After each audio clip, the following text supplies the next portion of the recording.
You don't want to have other people's garage in the podcast. No. Screaming. Just a lot of screaming. That's all I want. That's okay. My neighbors are going to make noise, so As neighbors do. We'll see how that goes. Okay. Well, welcome back, everyone. Everyone and all. That's not the saying. Anyway. Welcome back once again to this week's podcast, which this week is going to be brought to you by Scary Clone Dreams and Career/Gaming Angst. This week's podcast is also brought to you by The Masses and Bassy Neighbors. Sorry, let me get my throat worked out. Okay, good. So we have that all worked out. I'm your host, Madison. I'm your other host, Jesse James. How's your throat? Is it okay? Better. Okay. I get too nasally when I talk, so I want to make sure that I keep it really loud, so that, you know, if you were, say, living next door, you'd be able to hear every word of it. That is what we want.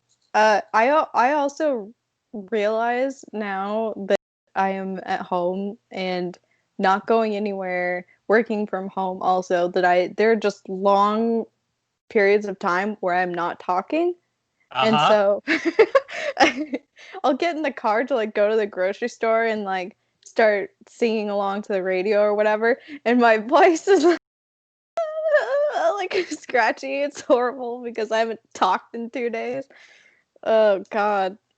I've definitely had a few mornings where I'll walk around in silence for like, I don't know, probably 2 hours, like doing things, like just getting stuff prepped for the day or like taking care of different shit. And I'll like see something, like I'll get a text or something that'll be like funny or whatever, and I'll laugh, but like there's no sound that comes out properly because like I haven't said anything to anyone for enough hours. Yeah. It's the part of quarantine that you don't think about as much, but I really enjoy the experience of having gone long enough without talking, but like listening to things where you like suddenly become aware of your thoughts and think, have I been talking or am I thinking? Or have I been saying these things that I'm thinking, or have I just been thinking the things that I'm thinking? I have that experience quite a lot, actually. There are some like, I might be crazy moments. Yeah. For sure. Times. Yeah, well, actually, legitimate fun times today. The AQI in this area has been down around 20, which is only like 5 points above where it should be at the highest points of most of the time. And that's like the best that it has consistently been for a day stretch in like 2.5 months, some shit like that. So I have actual air coming into the house. And that's because good. This isn't some cultureless slob state like California, the fact that it's 50 degrees outside is very refreshing and not bone chilling. It's we're having what day is it? What year is it? What month? It's December 9th currently, and not something I knew before this. And why would you? Usually by now we have some snow, maybe. It's northern Idaho, so it usually gets pretty cold. And it's getting cold, but it's very, very mild here. So it's definitely not wintry feeling. I think even as of the start of this month, it was like unequivocally the hottest year of any year for like past our lifetimes considerably on Earth. So it is likely that we won't have quite the same amount of that. I don't know. Weather's weird too, because it probably means that as soon as people start talking about the environment, it'll snow a fuck ton next year, because that seems to be how things work. And then people will be like, no, it couldn't possibly be hotter. Let's keep I don't know, burning giant barrels of oil or whatever the fuck it is we do when we have money. Yeah. I can't wait for the global warming seasonal like Christmas songs. Like what are our Christmas songs going to be once there's no more snow?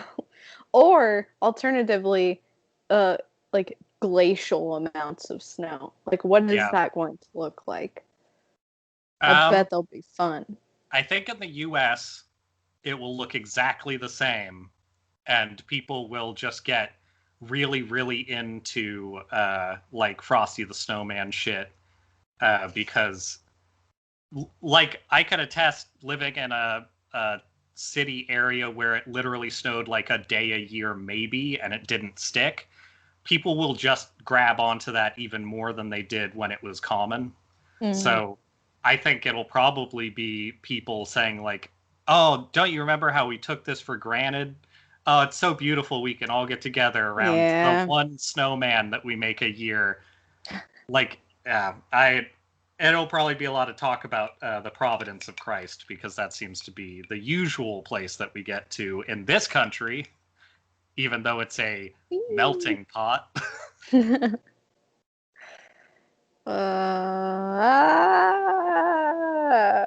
Yeah, our special segment that we started last week, I think it's a good idea, and we'll keep doing it, but oh boy, is it a segment. Oh boy, is it a segment. Okay, I'm glad. So it looks like you're coming to this with a little more actual like research than I am, which is, par for the course for this podcast. But well, the nice thing about right now is it's all cabinet elections and shit, or like cabinet placements and shit like that, and so it's literally like a couple people a week that are getting announced. Though I didn't look into fudge. I don't know anything about fudge yet, so. I also don't know anything about fudge. I was going to, something for everyone to look forward to. I'm going to be using my portion of the Malarkey Minute to be angry at Obama, who I realize is not Joe Biden, but I'm gonna do it anyway. That actually works great, because I also will be angry at Obama, so you can do that along. Weird. Awesome. Well, I have a pretty solid snack corner also this week. Well, shall I move into that? Dig into it, because I got some stuff going on, and my ice is melting. Okay. Well, we better get this on the road then. Okay. I went to a store specifically looking for two things. Wine. And the other thing was those apple cider vinegar chips, because I told my mom about them and I've been wanting to try them. And they had that brand, and they had every single other flavor, I'm pretty sure, except for apple cider. So I picked up the Buffalo Blue ones, which are actually pretty solid. Like, they actually are pretty. I like, my favorite portion between the Buffalo and the Blue is the Blue. So I could always go for more of that, but it's a pretty good chip. I agree. Blue cheese is like not healthy, but the flavor should be much heavier and stuff. Yes, I would take just blue cheese flavored chips. Yeah, I would eat those. So they're pretty good. They actually are a little bit spicy. Like once you've been eating them for a while, they have a little bit of a kick. I have that. And I did not purchase wine, but my local grocery store has a pretty solid sake selection.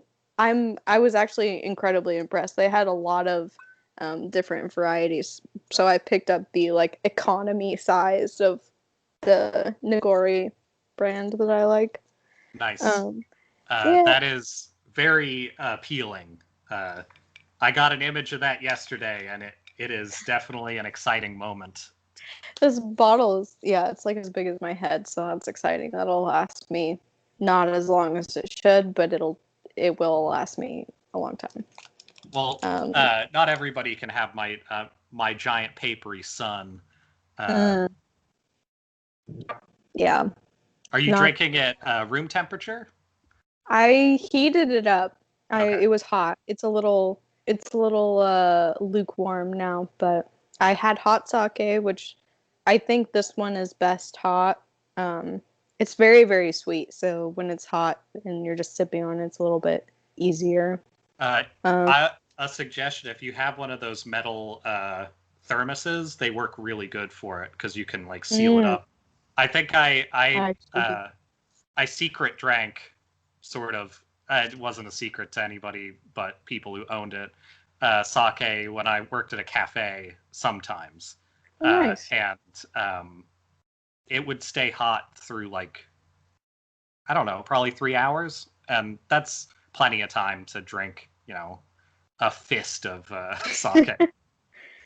That's hot sake is just it It's hits kind of the different. best. Yeah, Yeah, it's different than any of the other alcohols. Superior to wine in my opinion because definitely. well, there's more alcohol content in it usually. And also I just like the taste better. But and the third and final portion of my snack corner is these, which are confetti cookies, so like birthday cake flavored cookies. Huh. Um, I found them at the same store, and they are Milk Brand, which is a bakery in New York, I believe. That Okay. I have you seen the show Chef's Table on Netflix? I've seen bits of it. I've never really watched it. So, Yeah, is it but you associated with that? not really. They just interview chefs, and one of the people they interview is the lady who's like the mastermind behind this bakery and like all of her recipes and stuff. And they just started like packaging their stuff and sending it because of COVID. So I Okay. found this in the store and I was like, oh, cool. She does really cool things like use potato chips in her cookies. I don't think they're in these, but potato chips, and I think they're also famous for an ice cream that's like cereal milk flavored, like Lucky Charms cereal Okay. milk. Yeah. I So can I can get behind that, I think. yeah, pretty cool. They're quite sweet. I did try some yesterday, so they're good in like small pieces. But That's what I've found in trying to be less coffee oriented in life is I like sweet things, but I don't like sweet things that much. And mhm. coffee is part of the reason why I like them so much because they pair so well. But like most of the trashier sweet stuff is really not very tasty. Like the US and Canada has especially like Bad. sweet shit in it. Uh Yeah.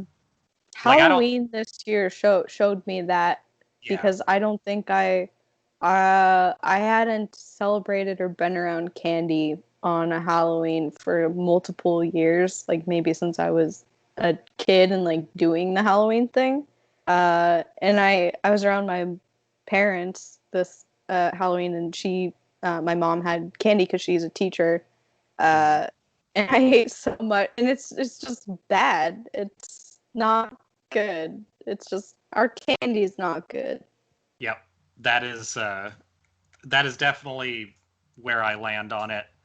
Like uh I definitely have gotten I don't know, like candy corn, I'll eat a handful of it, but I'm good for like a year after that. Um Yeah. I think even like Starbucks drinks are pretty atrocious if you don't like get partial ingredients in them. Mhm. The fact that they don't serve those at like half strength of like sugar or less already is kind of insane. Uh, I had somebody very nicely get me a drink from Starbucks not that long ago, and it was like I have to drink like a few sips out of it and then put actual coffee in it to like water it down, usually several times to get it to actually be like a good flavor. That's, I think, the trick to Starbucks is every one of their specialty drinks is basically like a concentrate for that drink. Yeah. And you can take it home and make like 5 of them. Yeah. I think the ideal way to get Starbucks is to get black coffee, a drink, and an empty cup, and just half and half it at best. Yeah. Yep. Good plan. So I'm going to quell this melting ice with my first option in my snack corner. I think this is definitely the most interesting of my pickups from yesterday, but I think I have to start here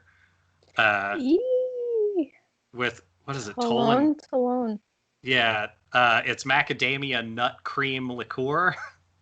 And I don't know. It's a product of Spain, which is always where I think of when I think like sort of Baby Bell cow looking stuff. I mean, I'll be honest. That sounds very interesting. It smells pretty good.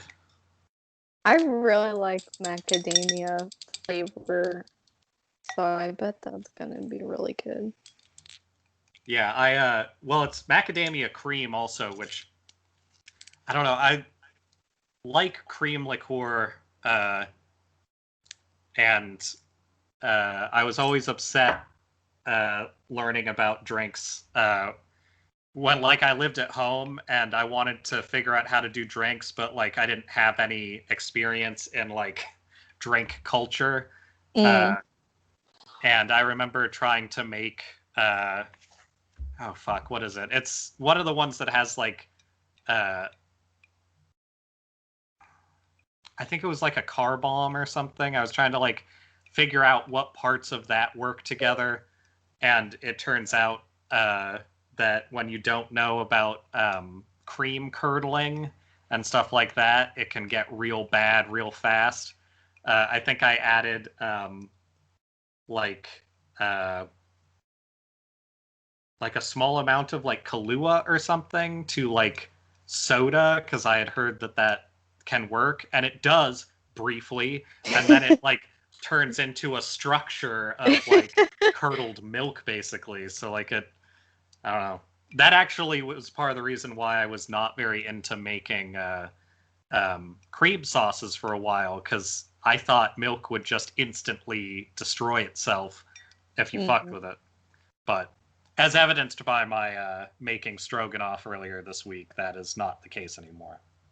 Milk is famously a very volatile substance. This is pretty good. It almost tastes like a good coffee creamer or something. That sounds macadamia cream liqueur sounds like something that was made to be put in coffee. Mm-hmm. That sounds really good. Yeah. I might seek out a full bottle of that at some point, because that seems like a very good like nighttime drink. And for reference, obviously I'm not going to use all of these at once, but I do have some things from a trip that I will be not featuring necessarily, but I'll be spicing up some of our snack corners with. So besides this, which I strongly recommend now, I also got, I suspect, weirdly, I think maybe QFC got some international foods that they didn't mean to. So they got some OSEM foods, and they immediately put them up for very cheap discount. So they're like 75 cents. So I picked up a couple bags of both barbecue wheat snacks, which are just slightly harder versions of the Taco Bell like fusilli noodles or whatever that they cinnamon and sugar, but with barbecue. And these, which I'm pretty excited about, peanut puffs with creamy hazelnut filling. That looks like a solid choice. Yeah. So these, this Bisley and Bomba are my snack options right now. And then I also saw these, and it sounded like a good salty snack alternative. So picked up some sweet potato tortilla chips. Yeah. And let's get these open because I'm gonna get into this as well. Yeah, those are real good. Good crunch, it sounds like. So I already opened up a bag of these the other day, and they're really good.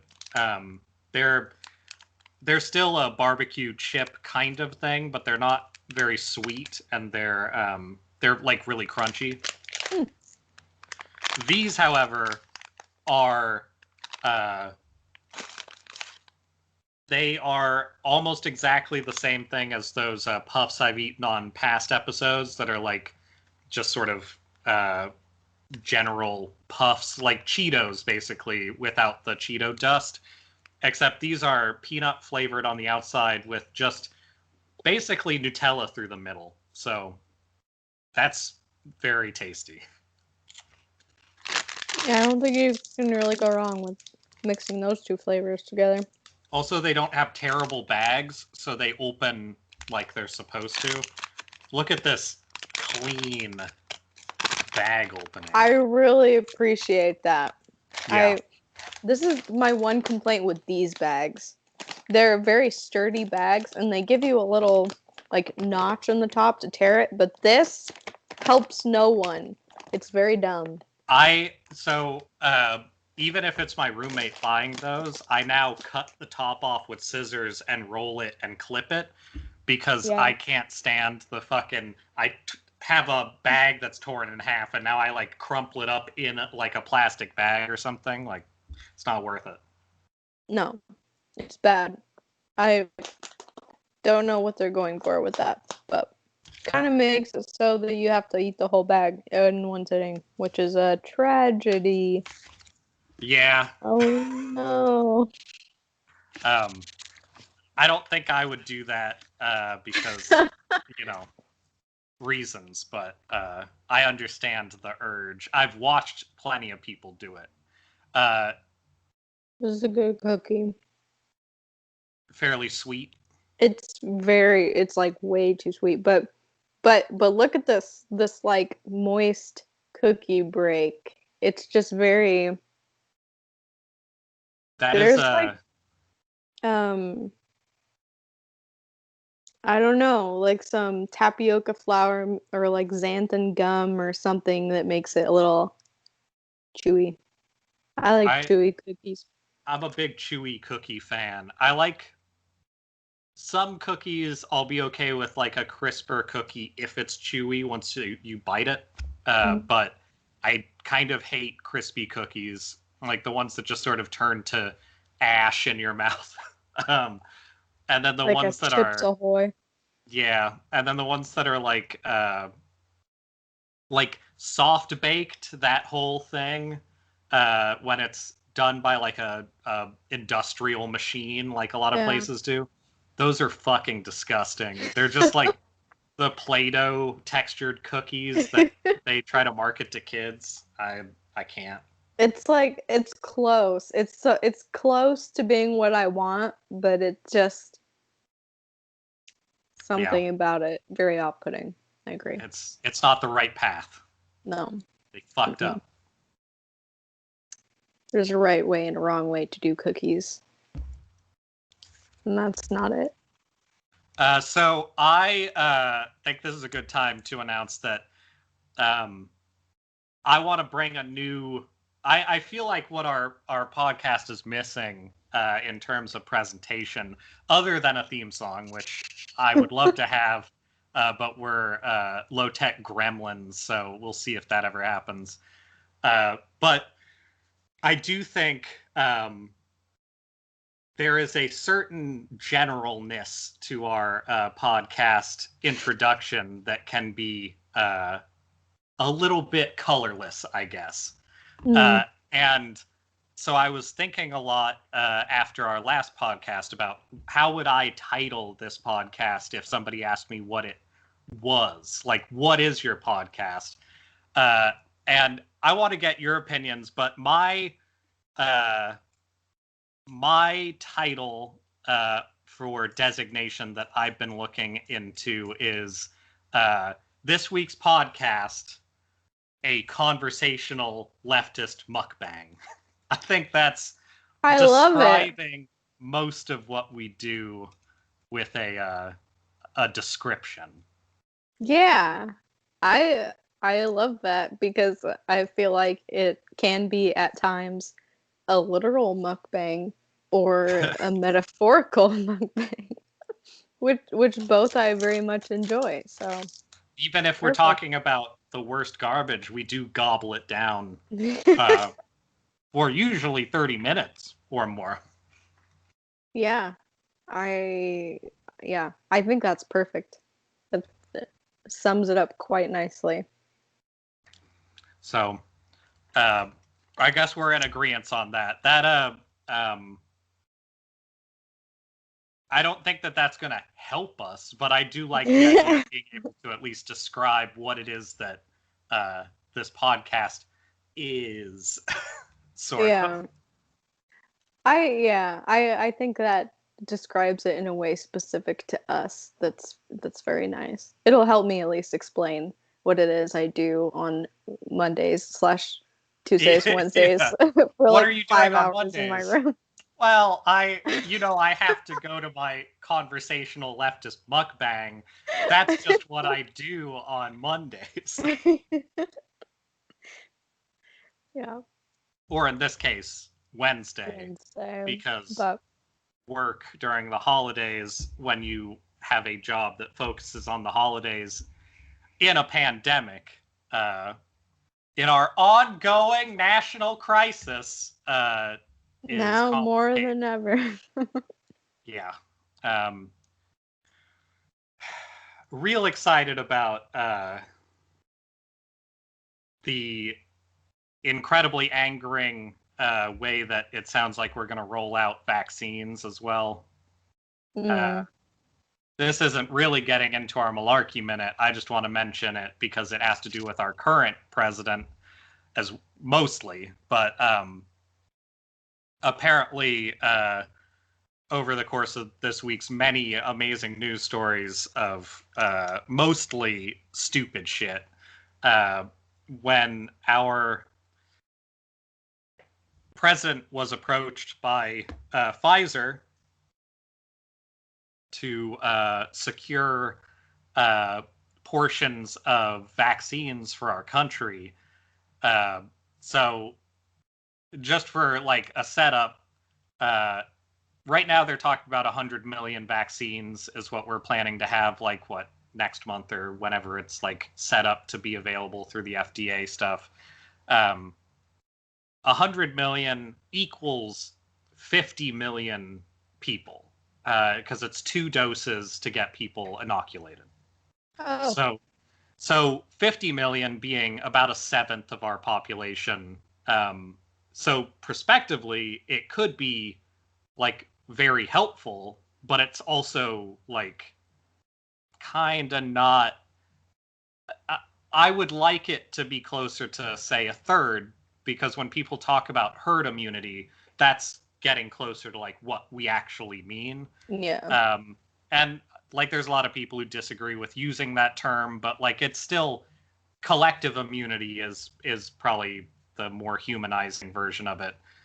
But having a large enough portion of people that are immune, or at least should be immune, would be really helpful in keeping everybody else safe.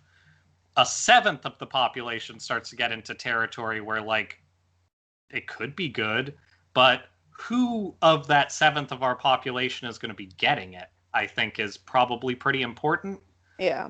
And I bet it's not the people who say work at a Christmas card store and are having people walk into their fucking building like 20 times a day. I bet that's not who's going to get it. Probably not those people. Yeah. I bet it's not going to get focused onto the Black community that has had ridiculous amounts of death first. I bet they're not going to go to them and say, hey, you're at giant risks. Let's get you inoculated. That's probably not how they're going to do it. No. I would kind of guess that people, the more similar to Mitch McConnell you are, the more likely you are to be one of those 50 million that gets that when it shows up. And that's pretty angering because I don't think they've made a single decision that benefits people in this country in any real way in the last year. So maybe they shouldn't be top of the list for getting help. But also the main point, other than just being upset, is that number didn't need to be that low.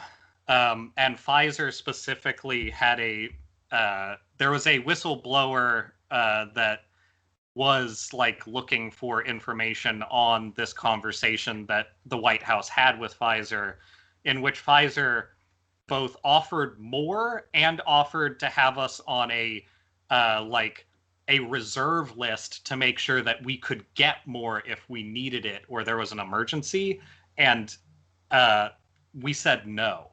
We being our president, but we denied the idea of having more ability to inoculate people.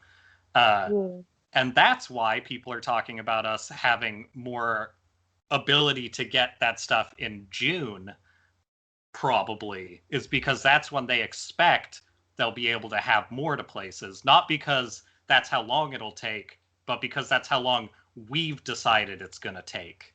Yeah. And that fucking sucks. Like, the amount of deaths we've had in the last 6 months should probably be tallied into the idea of taking another 6 months to wait and see while we get enough to actually inoculate more people.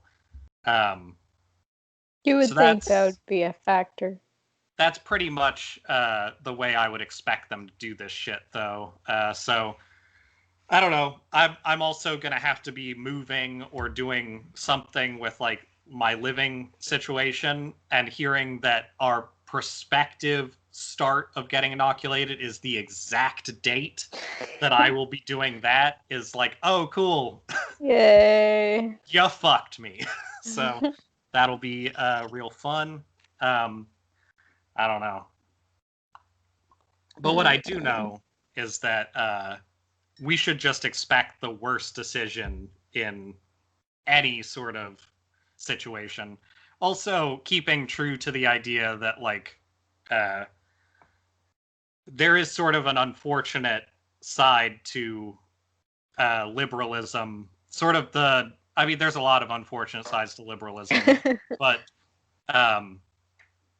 in the very unfortunate researching of why liberals and leftists don't agree on shit that I've had to step up lately, the fact that a lot of really smart people stick to liberalism because it offers them the option to look at, like, how does data back up the thing that I'm saying in like a very like theoretical way. Like there's good versions of that. There's like the FDA. Like we want people who are safeguards for a lot of stuff. We want people, even if it's not fucking Google, who are looking at information and trying to keep that shit together. I mean, like, that's why we knew that there was going to be a pandemic soon, is because people look at information and they fucking follow it. But, and then our current president tries to disassemble our ability to do that. But, like, that, the good version of that information is why we knew something like this was coming and we knew that we should be prepared. The bad version of that is the kind of, like, pushback we get on, like, the BLM movement and stuff, where it's, Mm-hmm. well, data doesn't suggest that being violent accomplishes anything, which is, first off, a lie, but also, Polling doesn't suggest. It's yeah, not polling very well. Yeah. there is that like inherent bias in a lot of things that sound smart, and you don't have a reason to doubt until you look into them, that really catches like the liberal centrist ideal and like holds it there. Just hearing about like the way that polling works, like that's a good example. Polling people about if they were going to vote for Joe Biden, and having it be like overwhelmingly yes, for the last like year or whatever, since the last chunk of time since the Democratic Party came together to push Bernie Sanders out. Um, Mm-hmm. During that time, all the polling has been like, I mean, the margins differ, but it should be like double the votes for Biden. Like it was essentially the like most like pie in the sky version of it.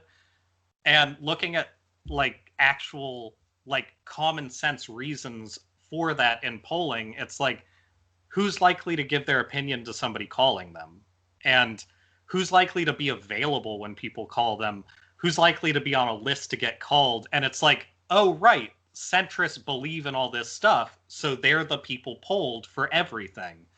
So like of course it's going to turn out the way they want it in the polling and in the statistics, because they're literally the people being asked the whole time. Like Right. all the people who are fucking trying to still eat are largely going to be not worried about that shit, because like what the fuck does that matter to them? And it's really frustrating that even with that known information, Bernie Sanders was the better pick, and then they went with the other option anyway, is the most frustrating shit. And also, like, think about the people who showed up to those, like, primary votes and shit like that, and all of the, like, caucusing and all that shit. When you actually know how that stuff works, like, the fact that somebody who was even the most milquetoast leftist you could put up, like a Bernie Sanders, made it that far, should have been a huge implication that that would be, like, an easy win. Uh, Right. and the fact that Joe Biden even pulled it off with all the help he got is sort of shocking. But, you know, uh, that's maybe getting too close to our malarkey minute. The malarkey minute has begun, I feel like. Yeah, I guess we have to officially start the malarkey minute. So, you ain't black! Welcome to the malarkey minute. Hey, woo.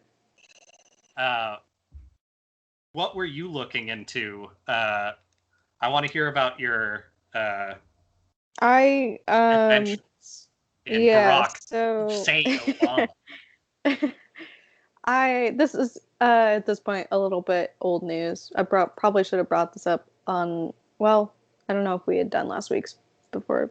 Anyway, this happened last week. Obama was on 60 Minutes. He gave an interview. Actually, no, wait. This might have been a different one. Anyway, Okay.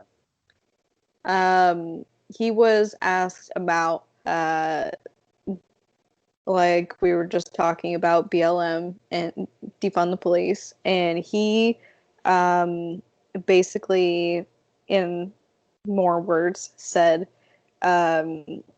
you need to sacrifice your catchy slogans. That's what he called defund the police, is just a catchy slogan. Uh-huh. So that you can appeal to a wider audience of people who are not looking for something that sounds scary and different. Uh-huh.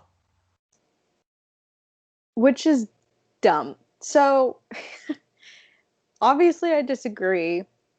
We both disagree with that, but it's very silly to me that. No, wait. You're trying to say I disagree with that. Sorry, I'm putting words in your mouth. I won't do that. I don't understand why. I would assume Barack Obama supports Black Lives Matter and supports maybe what they're trying to achieve. I don't know that I can say the same for the defund the police. Like, I don't know that he's really truly up He for that. he doesn't support what Black Lives Matter is trying to achieve. He supports what Joe Biden supports. They Yeah, support the same thing. yeah. I it shows that he doesn't truly support any of these things at all, when Yeah. instead of talking about the issues that they are trying to diagnose and bring to light uh, uh, and like put them in the news and get people talking about them, it shows that he has no actual support for anything they're doing when he chooses to instead talk about the slogan and not address the actual problem. Yeah. And that's such a just like slimy, weird, not, I don't know. It's a really dumb way to avoid having to take a position. I On a think lot of unfortunately it's a really smart way to not take a position, It fools a but lot of yeah. people. It's smart. Well, it's smart for his own purposes. I guess I'm calling it dumb because I disagree with what he's trying to do. But I mean, I there are a lot of people who say that defund the police is a bad slogan, and that they should have come up with something a little more accessible that doesn't sound as extreme to appeal to the most broad swaths of people. But Yeah. when you think about the movements in throughout history that have actually done something and made a change, they make people uncomfortable. It's not about like making something catchy. They're not trying to make a, I don't know, whatever Obama's slogan was. I can't remember it. Something about hope. Hope. I Yeah. think it was just hope. Was it just hope? Yeah. There you go. Um The I think the problem with centrism is that to be more specific. So centrism as an idea, centrism being another word for liberalism, it's just that people refer to liberal as leftist and vice versa. Like right. that has sort of become the way we talk about it, even though that may as well be saying socialism and communism. There are things that aren't equal. Like liberalism is not even close to socialism, and it's not even close to leftism. It's just like it's a version of politics that looks for working together, and on the base of that, it's really helpful to like have people who believe in talking to other people first. But it would have been really helpful to have that in, say, the 70s. It's not really very useful now that we're in a spot where like we are watching the specifically fascist tactics of a more like, and to be clear, like our system of government has been seeking fascism since like before we were born, but it's really hard to see when you're not under the foot of it, when we're still doing well enough for enough people to like not really have to feel it, and Right. we're young idiots. Like that doesn't really sink in. But the problem with centrism, like on its face, like just the base problem is that centrism is looking to reevaluate every situation from multiple angles. So like where centrism is going to sort of like act like it's the smart solution, what it's actually doing is taking away from things that work, which are every single time it so like Black Lives Matter is a slogan that has become a major movement. Black Lives Matter started in like 1985, essentially, when, well, I mean, it started in like the 60s. It probably started before that, but the actual like Black Lives Matter movement really solidified with like Ferguson and stuff like that. Right. Like it solidified with those things as like, hey, we can see this. It's a obvious thing to like move towards, and it is saying what we want, so we can finally hold up this one idea and get people together. The idea of taking a slogan away from that is to decentralize it and make sure that you're going to stay in power if you're in power. That's sort of the problem with centrism as a political movement, is that taking away extremes is defanging the idea of changing anything, because people like to talk about extremes as though that's like the enemy, but it's where you bargain from. It's the same thing with Bernie Sanders bringing in the lightest extreme you could possibly have of like, let's talk about healthcare. We don't talk about it because it's like forbidden. We have to talk about it. And people still rallied against it and started trying to like, even fucking the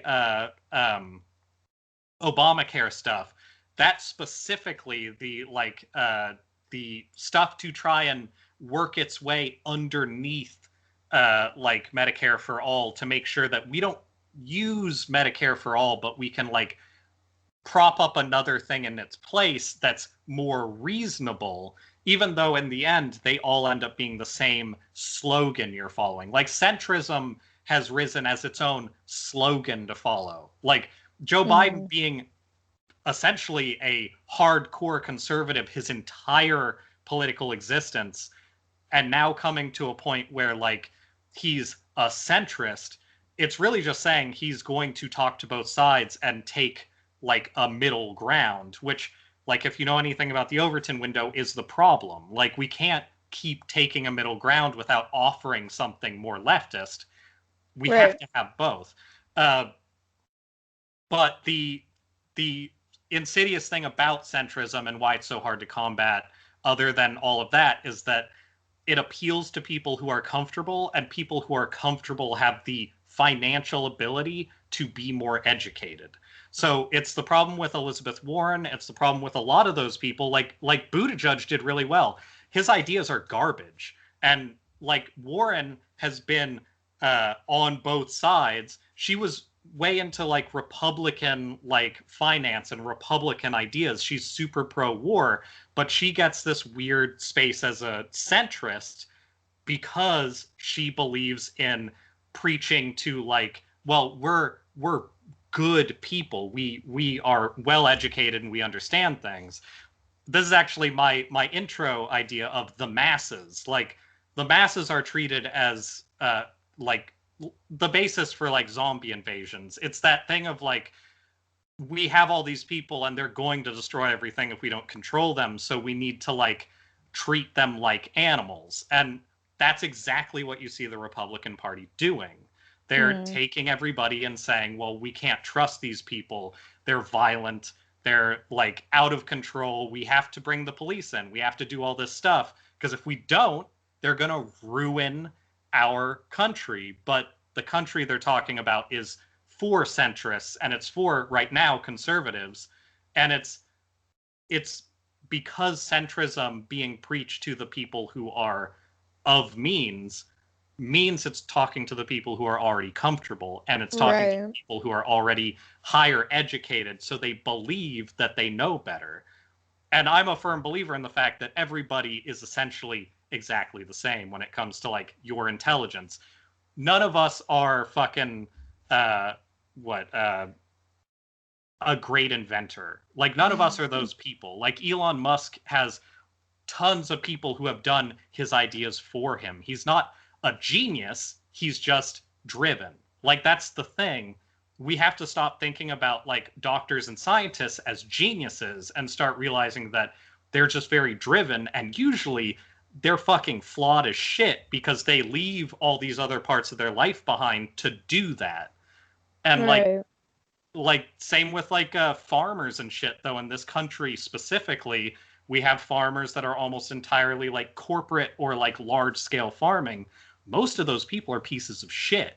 Like, most of the people who farm also have things like licensing over water that they keep from other people. They have like exclusionary contracts to like keep their food away from other people so that they can control a market. Like, none of that shit is good. none of us are unequal in the shittiness we have. It's literally a class thing. If you have money, you're trying to keep it, and you should be knocked down a peg. And if you don't have money, you need to be kept safe. And we need to move towards a financial middle. But people keep preaching fucking centrism as the right path forward, and that is exactly what is getting people killed. Every time I get some sort of like refuting of the idea of like, let's defund the police, or let's like get people who are like unsafe safe, as like, well, that's really extreme. It's not. It's extreme because you will be less comfortable, and other people who are already uncomfortable will be safe. Right. And that's all it is. Like, that's all we're trying to do.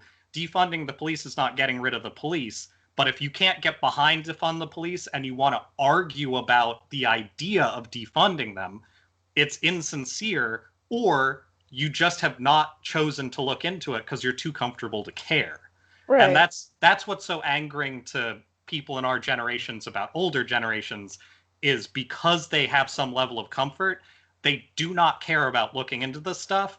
Like, the amount of people that I've had to tell, like, you know that there will still be some form of security if there's no police, right? Who then are at least not angry about it, is infuriating to me, because I shouldn't have to fucking tell them that. They should be able to look at anything and care about anything themselves, but they're too fucking selfish to care about any of us or any of the people who are disadvantaged. They just want to be like, or do any work to understand another perspective. And that is so increasingly frustrating when you have, like, it's so hard to combat not only the centrism, but you have on the far right, they don't pull their slogans back to like cater to the tastes of the masses. They go with the most egregious, racist, like, they embrace the worst of themselves to I don't know, sensationalize, get people like riled up. That's what, I don't know, that's what gets people, or some people. But instead of on the left, instead of just embracing a radical slogan like they do, we spend time having these conversations about, oh no, is it like too scary to say defund the police? Is it gonna scare people away? In the meantime, like, people are dying. Yeah, that's well, and I think the argument from them is like, well, if it's like, that's Obama's point. If it's scary, they're just not going to believe in it, and we won't be able to get anything done, which isn't scary unless you make it scary, which is exactly what they're trying to do. Obama coming out and saying, well, it's scary to do that, is going to convince a lot of people, like my parents, to be like, maybe it is. It's not. Like, you just don't want to look into it, and this guy who you trust says it's fine. And I think even in that interview, he doesn't really go into much detail about what the actual goal is. I mean, of course, there are people who out there who are looking to like abolish police, but that's like far and away not the majority of people who are behind the defund the police movement. So, well, like, I would love to abolish police in places. I would love to have the police as a current organization broken up and abolished to make room for something that works. But like, you can't have like a huge problem with defund the police, as it doesn't say to get rid of anything. It doesn't say to fire literally anybody. It doesn't. It doesn't say it doesn't even mean anything other than just take away some money. That's all it means. And it's like, if you said defund, like, I don't know, defund Planned Parenthood. Everyone's fine with that. Yeah, everyone's fine with that. It's frustrating. I don't know who can in their right mind, and I know who can, but I don't understand why you can say, or why you can see what's happening and engage with like police presence in general and think, you know what, these guys might not have enough money. We should give them more money. Like, you know what? they I have don't think they tanks. have enough bayonets. Even here, like I I'm always surprised at the amount of police presence here at Post Falls, Idaho. Ridiculous. You can't go like 2 miles without seeing like 3 police cars. I only go to the grocery store, and every time I go, I see like 5 police cars. And this is it's a small town. There's just no reason for it. Here's so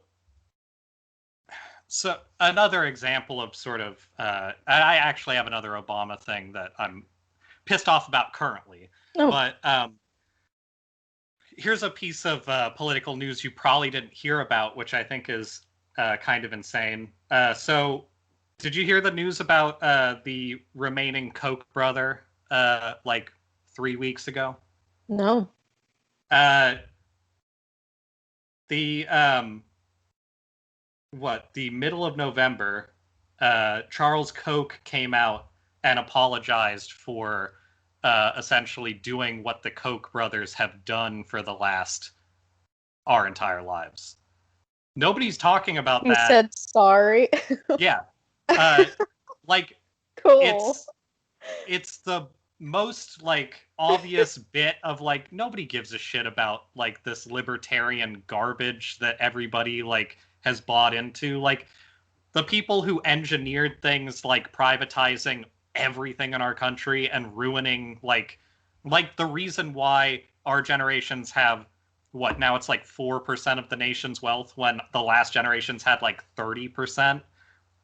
They're the reason. Yeah. Like they've done that, and the fact that they came out and they're just like, sorry. Whoops. And that's it. Like and people, it didn't make a ton of news, but people are still acting like that's a pretty big deal. And it's anyway, very frustrating. I think at some point they literally said something like, my bad, like that kind of garbage where it's just like, God. Like, so you could, I guess, just say that to like the family of the person you've murdered and get away with it if you're rich, I guess. Anyway, in other apology news, do you know what the move bombing is? No. Okay. It happened in like 1985. Like I've only heard about it in retrospect, obviously. But the move bombing in Philadelphia was actually, well, like not necessarily super radical ideas, but like a group that operated more like our white radical groups that want like gun rights and things like that. More like what people thought the Black Panthers were, but not even that, because there hasn't really been a group quite like that. Because the Black Panthers were dope, and the Move group was also like kind of like correct, but they'll always be like devils to people in power. Anyway, so the Move organization was a black group that was centered in Philadelphia and got in a shootout with a cop, or got in a shootout with cops, and the cop died. One of the cops died that was like on the other side of it. Their response to that was an extended shootout, and then once they were in like a row house, like a house in the middle of houses, where they had like their group set up, including like women and children, you know, the usual.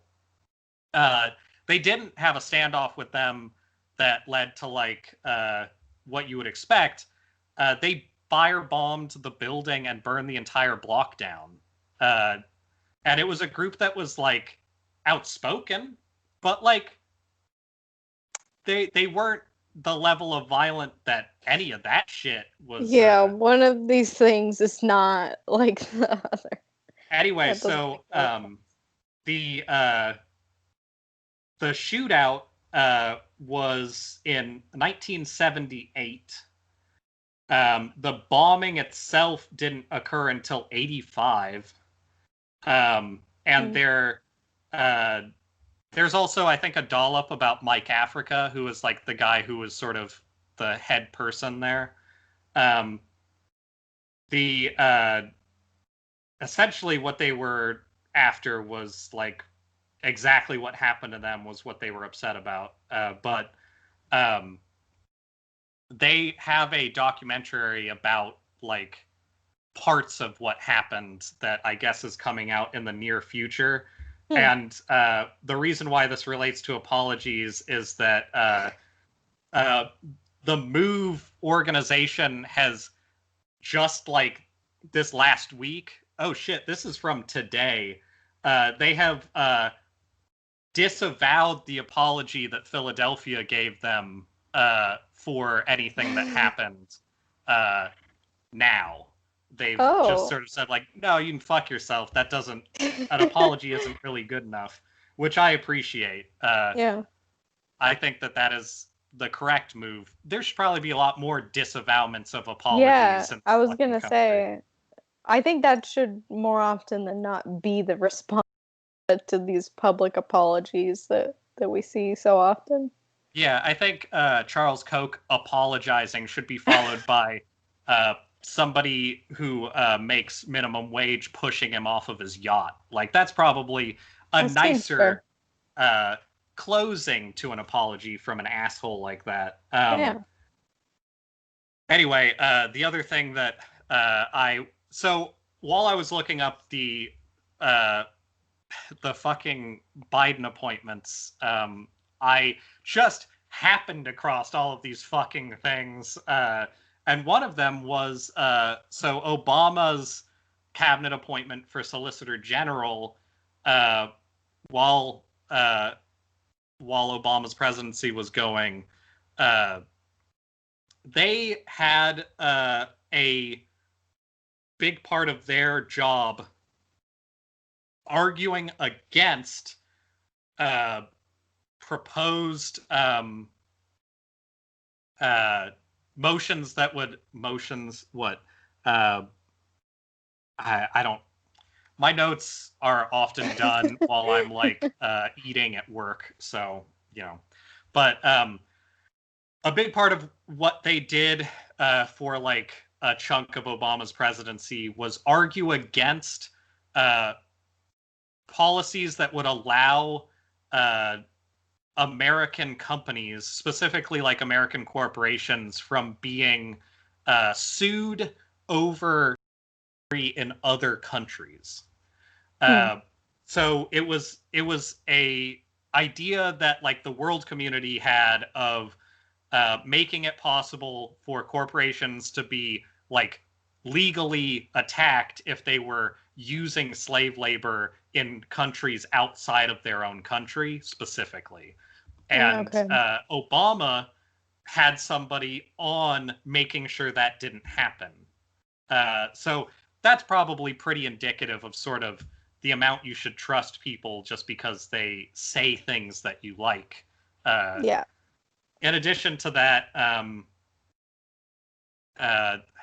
there was some other real fun legal business. Also, just like the amount of fucking Obama era like war crimes that happened.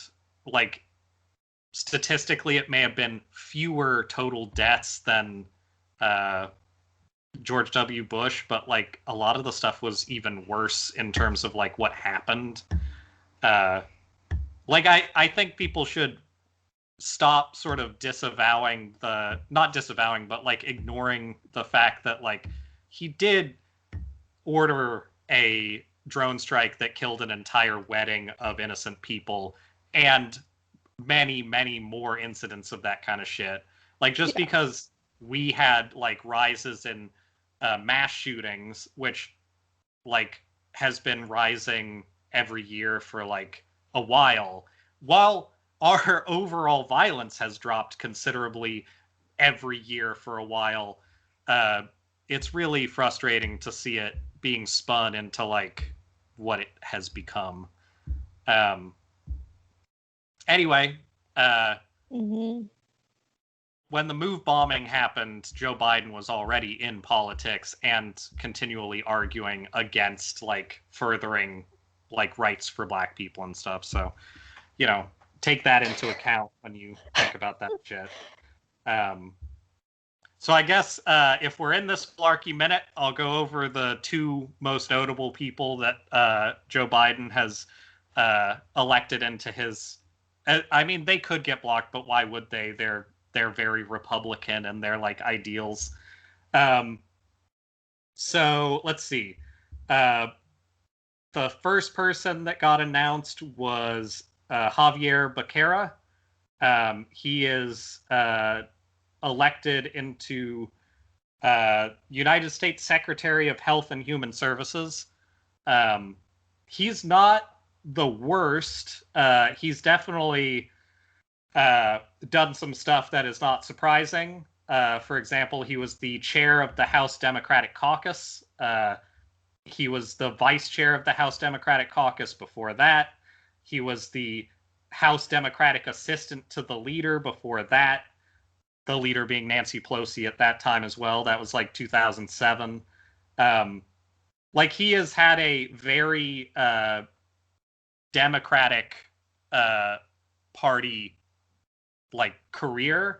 Mm-hmm. So it probably shouldn't be super surprising that in researching Javier Becerra, I don't have any reason to necessarily. Well, I have plenty of reasons, honestly, to not be excited about him being Health and Human Services Director. But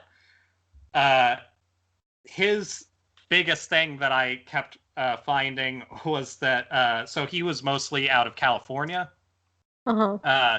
Last year, there was a big story that came out about him threatening reporters, specifically journalists had gone in and gotten a hold of documents that were meant to be secret, but, you know, journalism, that listed out all of the, or at least a large chunk of the Californian cops that had criminal records. And those records are still being held away from the public. I assume that lawsuit is still ongoing, but they were threatened by specifically Javier Becerra. Okay, thank you. What did you get? I think he said soup and bread. Oh, I think there's soup. appropriate. Anyway, so he's got some spotty stuff in his past, but most of it works up to yet another very pro-police, like pro-authority person going into the cabinet picks, which isn't surprising, but you would wish that there was at least a little less of that. Yeah, so like this is from March 4th, 2019. In California, the fight over secret lists of criminal cops continues. On January 8th, a list of 12,000 names arrived in the inboxes of Robert Lewis and Jason Palladino, reporters with the investigative reporting program at the University of California, Berkeley. The reporters had filed public records requests with the state's Commission on Peace Officer Standards and Training in 2018 for the names of California law enforcement officers and applicants for police jobs who have been convicted of a crime in the past 10 years. So it's only over the course of a decade. 3 weeks later, when the 3 weeks later, when the journalists received a letter from California Attorney General Xavier Becerra's office telling them to destroy the records and claiming that possessing them was a criminal offense, they knew what the story would be. In both the East Bay Times and the website for the public radio station KQED, California keeps a secret list of criminal cops, but you can't have it. Essentially, it's his office was like, I mean, we already talked about some whistleblower shit with the Pfizer stuff. People generally, you know, I think honestly that's sort of how you can tell the difference between centrists and leftists now. Is it used to be sort of a Democrat Republican thing when Democrats were at least trying to pretend to be more leftist more often. There is a general way of speaking that indicates that people are mostly good when you're trying to be populist. And right now, centrism is starting to turn more to that, like, well, we can't trust the masses. Like, those are uninformed people. And the right wing has always just been like, we can't trust the masses. They're criminals. But like, the centrists are actively, you can follow it through. Despite all the Obama hope speeches, despite all that shit, it's still slowly moving more and more towards like, well, just because they're out in the street non-violently protesting doesn't mean that they're good people. And they now have it's cans of soup. Yeah, they have milkshakes. Watch out. And that shit is getting worse. Like the will of the people is exactly what we should be paying attention to. That's sort of the point. That is what government is, after all. And that's what separates what we're supposed to be doing, which would be a democracy, away from fascism. I mean, specifically, like, that is another side thing that I was studying, but looking at like what democracy means and how we would actually have a democracy, and sort of why republic has become the popular way of talking about us for Republicans especially, is that a democracy would imply that we don't all inherit what we have. Like, having an equal shot is what a democracy implies. Having like non-solidified wealth that follows through like out generations. That's what that equality is supposed to mean. That's the whole point of, like, you know, if you bring in people from other countries and make a melting pot, if all of the wealth is solidified, then it's not a democracy. It's just bringing in a lower class to fill in all those places you don't want to work. And like, that messaging has changed even just in our lifetimes to be more like, well, we have our own poor people that we subjugate. We don't need your poor people, which sucks. Like, obviously that language isn't being used, but that is what's like announced to people. And by demonizing poor people and furthering that class divide, it's only getting worse. I mean, it's only getting worse in terms of what they want. I would say there are a lot of things that are getting better, but it's going to be, it's like how socialism, those ideas are a much bigger thing now because more people are uncomfortable and willing to learn about it. But it's going to be demonized harder every year, with Biden or without, to like make sure that that is a hard thing for, let's say, our smart parents to identify with, because, well, that's violent and we don't want that. Like, those kinds of ideas. It's the family equivalent of looking at the Black Panthers carrying rifles and ignoring the fact that there's thousands and thousands more times of white militia groups carrying rifles around not being photographed, and they're fine.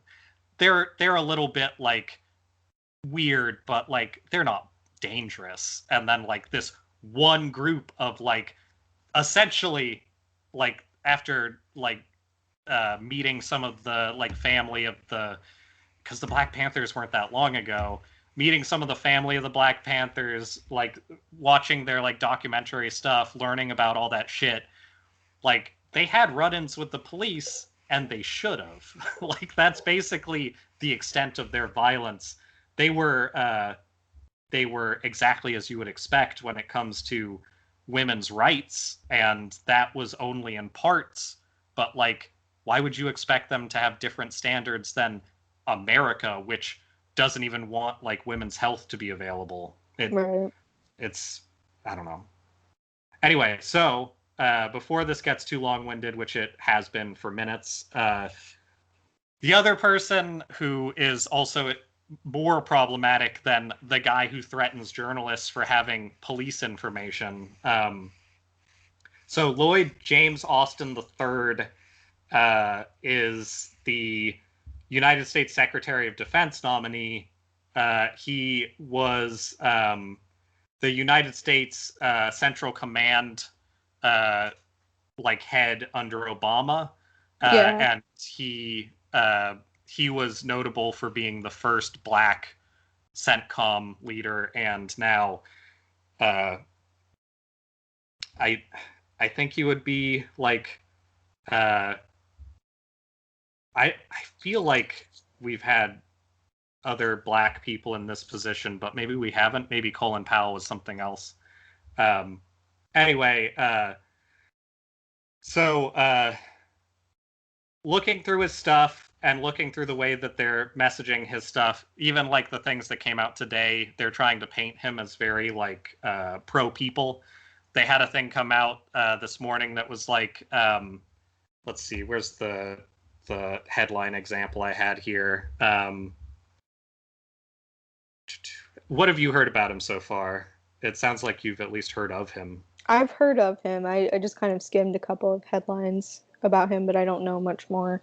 Okay. So the thing that came out today was he stated that he cares about civilian control of the military, and that was one of the things that was initially like worrying about him, is that usually his position is not like a let's just have a military guy be the head of our defense, because they're obviously going to be very like military first, which is sort of the point, is we should have like civilians in those positions to balance out some of our, let's say, military generals and stuff, and not just have it be a fucking echo chamber of military people.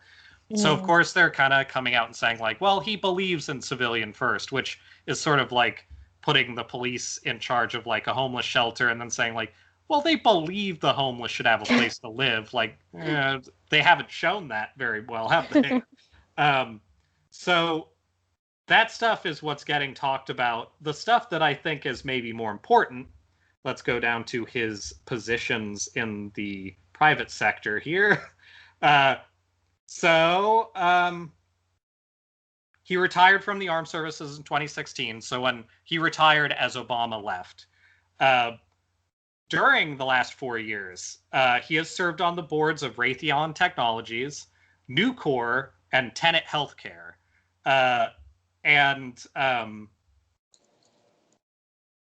For people who don't know, Nucor Corporation is a producer of steel and related products from North Carolina. The problem with Nucor is that they are real fucking shitty about the environment, unsurprisingly. Let's see, in 2012, as part of a settlement with the United States Environmental Protection Agency, they agreed to reduce air pollution.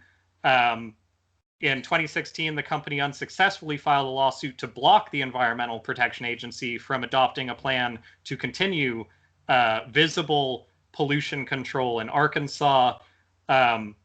They are like one of the top steel-related producers there, top related steel producers of environmental impact. Like, they are fucking things up relatively often, but they're also like real into trying to block that shit, which isn't super surprising. The other maybe lesser known, not fucking thing. Okay, so Tenet Healthcare is the other one. The Tenet Healthcare stuff just looks like a sort of privatized hospital company from the start. And then you get into the problems that they've had. Their problems include widespread psychiatric fraud, unnecessary heart surgeries, Medicare fraud, fucking over people in Hurricane Katrina, tax dodging and lobbying to protect tax dodging, adjusting Florida pediatric heart surgery standards so that they can make more money, pediatric heart surgery, barring physicians from being licensed in children's hospitals because they wanted to follow real pediatric heart surgery standards in other states. Essentially, they are trying to make as much money as possible off of medicine, obviously, but they're doing it by lessening the safety of healthcare and tax dodging, which is sort of a big part of, like, maybe you shouldn't be on the board of a place that has a, like, 10-page list of the controversies that they've had on the internet of just, like, fucking over their patients and doctors. Like, that's probably not a great place. Also, why is a military guy on the fucking board of a healthcare place? And then after that is Raytheon, which obviously, like, Raytheon is a weapons manufacturer. Raytheon is essentially what Iron Man's company is based off of in the Iron Man movies. They make those, like, missiles that just turn into a bunch of shrapnel to, like, kill as many people as possible. They sell to, like, the United Arab Emirates. Like, Raytheon is one of the reasons why Khashoggi's death is covered as, like, we're not going to do anything about that. Like, that's a big Raytheon thing, because he was a whistleblower for, like, shit they were doing, and they're friends with the prince in the United Arab Emirates. So, like, he was killed and chopped up in an embassy?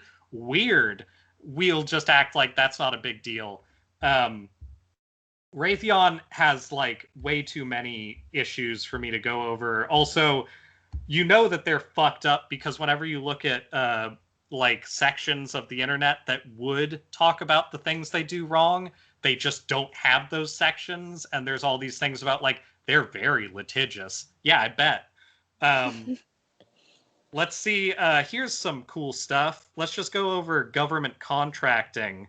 In the late 1980s, Raytheon was one of the numerous military contractors targeted in the wide-ranging corruption probe by Henry Hudson, a U.S. attorney in Virginia. In March 1990, the company pleaded guilty to trafficking in classified Pentagon budget documents and paid civil and criminal fines of $1 million. In 1994, Raytheon paid $4 million to settle charges that it overbilled the Pentagon for early warning radar systems.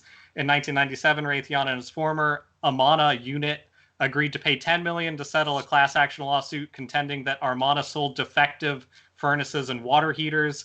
I didn't know they did furnaces and water heaters, but that's interesting.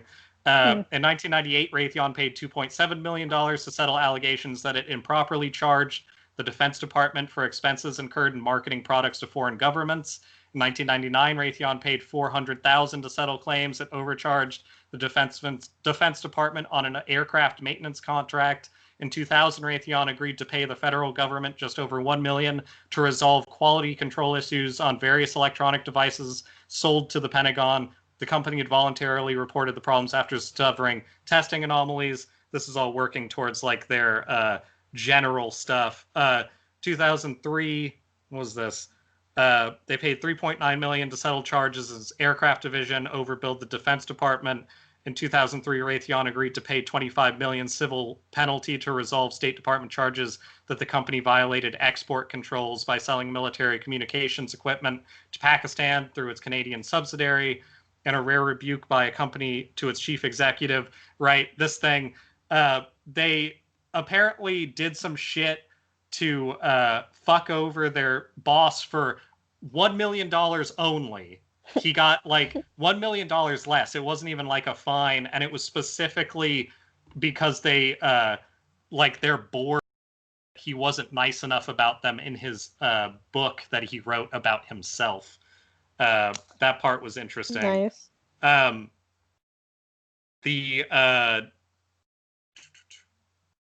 Oh shit, what was that? They've done, like, strike-breaking stuff for their own workers, obviously, because that's pretty standard. Yeah. Okay, so this description is a little easier. Raytheon is essentially a missile supermarket. It sells Sidewinder air-to-air missiles, Maverick air-to-ground missiles, Patriot surface-to-air missiles, Tomahawk submarine-launched cruise missiles, and other kinds of deadly projectiles. They also supply the Pentagon with science fiction-sounding weapons such as exo-atmospheric kill vehicle and kinetic energy interceptors, as well as a variety of electronic components that are prevalent in modern warfare. They made their name producing radar systems during the Second World War, so that's sort of where they became like connected with the Pentagon.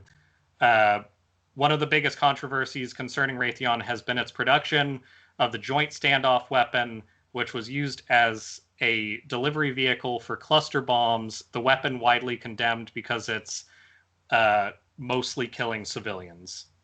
The company has also been the target of protests for its role in producing drone weapons. And Raytheon is sort of where like all of the Obama era like advancements in the military came from, like the Predator drone stuff and all of like a Raytheon thing. And they're also, like I was saying, but they were the inspiration for like the first Iron Man movies, like perception of what an evil company would be as a weapons manufacturer. The thing that is sort of the most disgusting, though, is like this person is being put in our defense position, even though he's like extremely militant. He's like very, he's also a black man, which I think is sort of like par for the course right now in Biden's like electing of cabinet members and stuff. Like they are very much sticking to the liberal idea of let's just put people who are unassailable in these positions because we can tell people that they're being racist when they have mostly leftist problems with our centrist like set of government officials. Anyway, those are the two people that he's put in there this week. And then somebody named Fudge, which I just didn't look into because I was tired. My work day yesterday was ridiculous, and today is sort of my day to cool off. So I'm just going to kind of leave it at that for now. But it's not good. Basically, what is being sort of made obvious at this point with his positions that he's putting in, or the people he's putting into those positions, is that they're all pro-police, they're all anti-standardized like universal health care, and they're all like weirdly corporate. Like, yeah. And I know that corporate and political kind of trade back and forth, but the fact that people feel like that's fine now is sort of the problem. Like, we can't just have the fucking lady from Quibi being like a major part of his cabinet. Like, that shit is not good. We should be like not cool with it.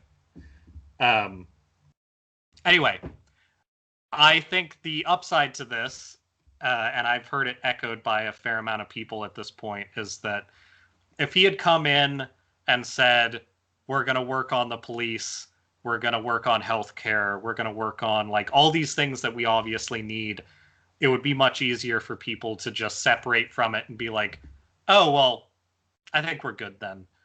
He's not doing any of that. Like, he might change some slight things back to closer to before Trump was president, but like, as long as we're not idiots and we don't like completely ignore it, none of that shit is like gonna win over people who are currently protesting.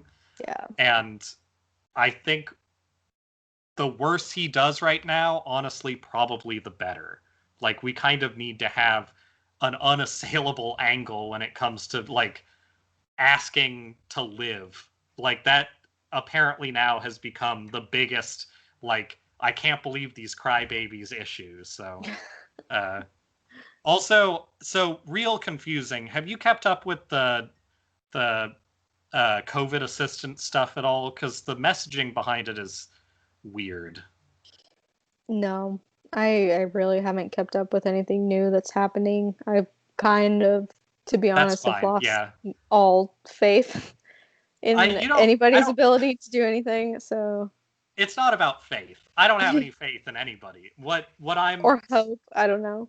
hope is different. But uh, faith in anybody is, I think, sort of, you keep that for the people you actually know. You can have faith in people that you know, but you shouldn't put any sort of like, uh, don't put any of yourself into assholes who are like Yeah, I have doing this no shit. high hopes Yeah. is probably a better way of phrasing it. So no, I have not really paid attention. Yeah, that's fine. I'll yell at you once a week about it, and then you can fact check anything that you want. But um, I I think that uh, there is the conspiracy part of me, which, granted, I've kind of trained out of myself for quite a while now. Uh, I am surprised that I haven't seen more conspiracy theories about the like um, just the way that we're handling COVID in general. It in some ways, I think that if COVID hadn't happened, like the fact that COVID is keeping people like inside for fear of their own health, I think is being focused on more for certain things. But like, if we keep uh, this like willingness to go out and like actually protest what's happening, uh, being vaccinated is going to make that like 100 times more than it was before. Because Hmm. there's like the people who are being the most heavily affected were the people who couldn't protest. Right. Like the fact that like the whole point of like our sort of uh, centrist and conservative government like keeping us from having power is keeping us separate from each other. And as soon as that separation is lessened again, uh, I think that that's going to be a problem for them. But I also don't know what that looks like in response. So like it'll be interesting. By interesting, I mean probably incredibly frustrating. But uh, Yeah. I don't know. I think that there are good signs and things like uh, being incredibly nervous about showing when we had the March on Washington stuff happening.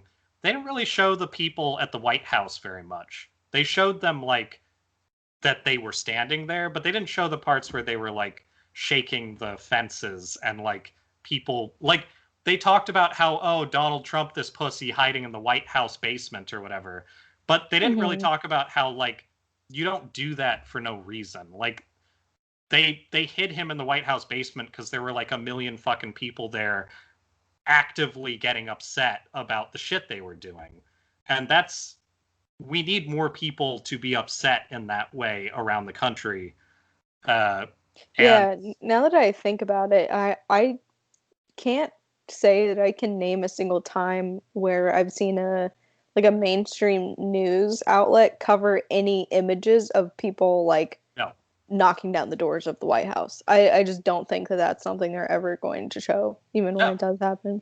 even the like think about the Portland protest stuff you saw. Was any of the stuff on the news like even slightly indicative of what was happening? They But you covered that stupid courthouse that got spray painted a lot, and that was uh-huh. like it. They would cover hey, this thing got burnt. Look at it. Like they Yeah. would cover that, but they And wouldn't our cover gates. like there was mention of the moms, but they didn't show them getting fucking tear gassed, which they should have.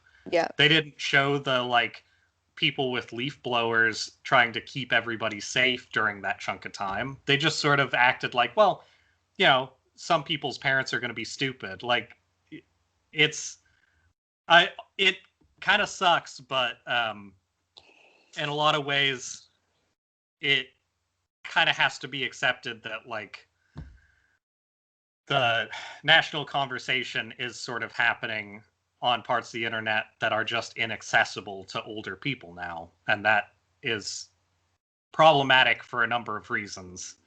Not the least of which that those are corporations, but I mean, so are the news media stuff. So, like, if nothing else, it kind of puts that into relief. Like, you can see a little easier, like, yeah, people are using Twitter for a lot of stuff because you can put videos out of actual events, and as long as it's not somebody getting, like, hung, it'll show it.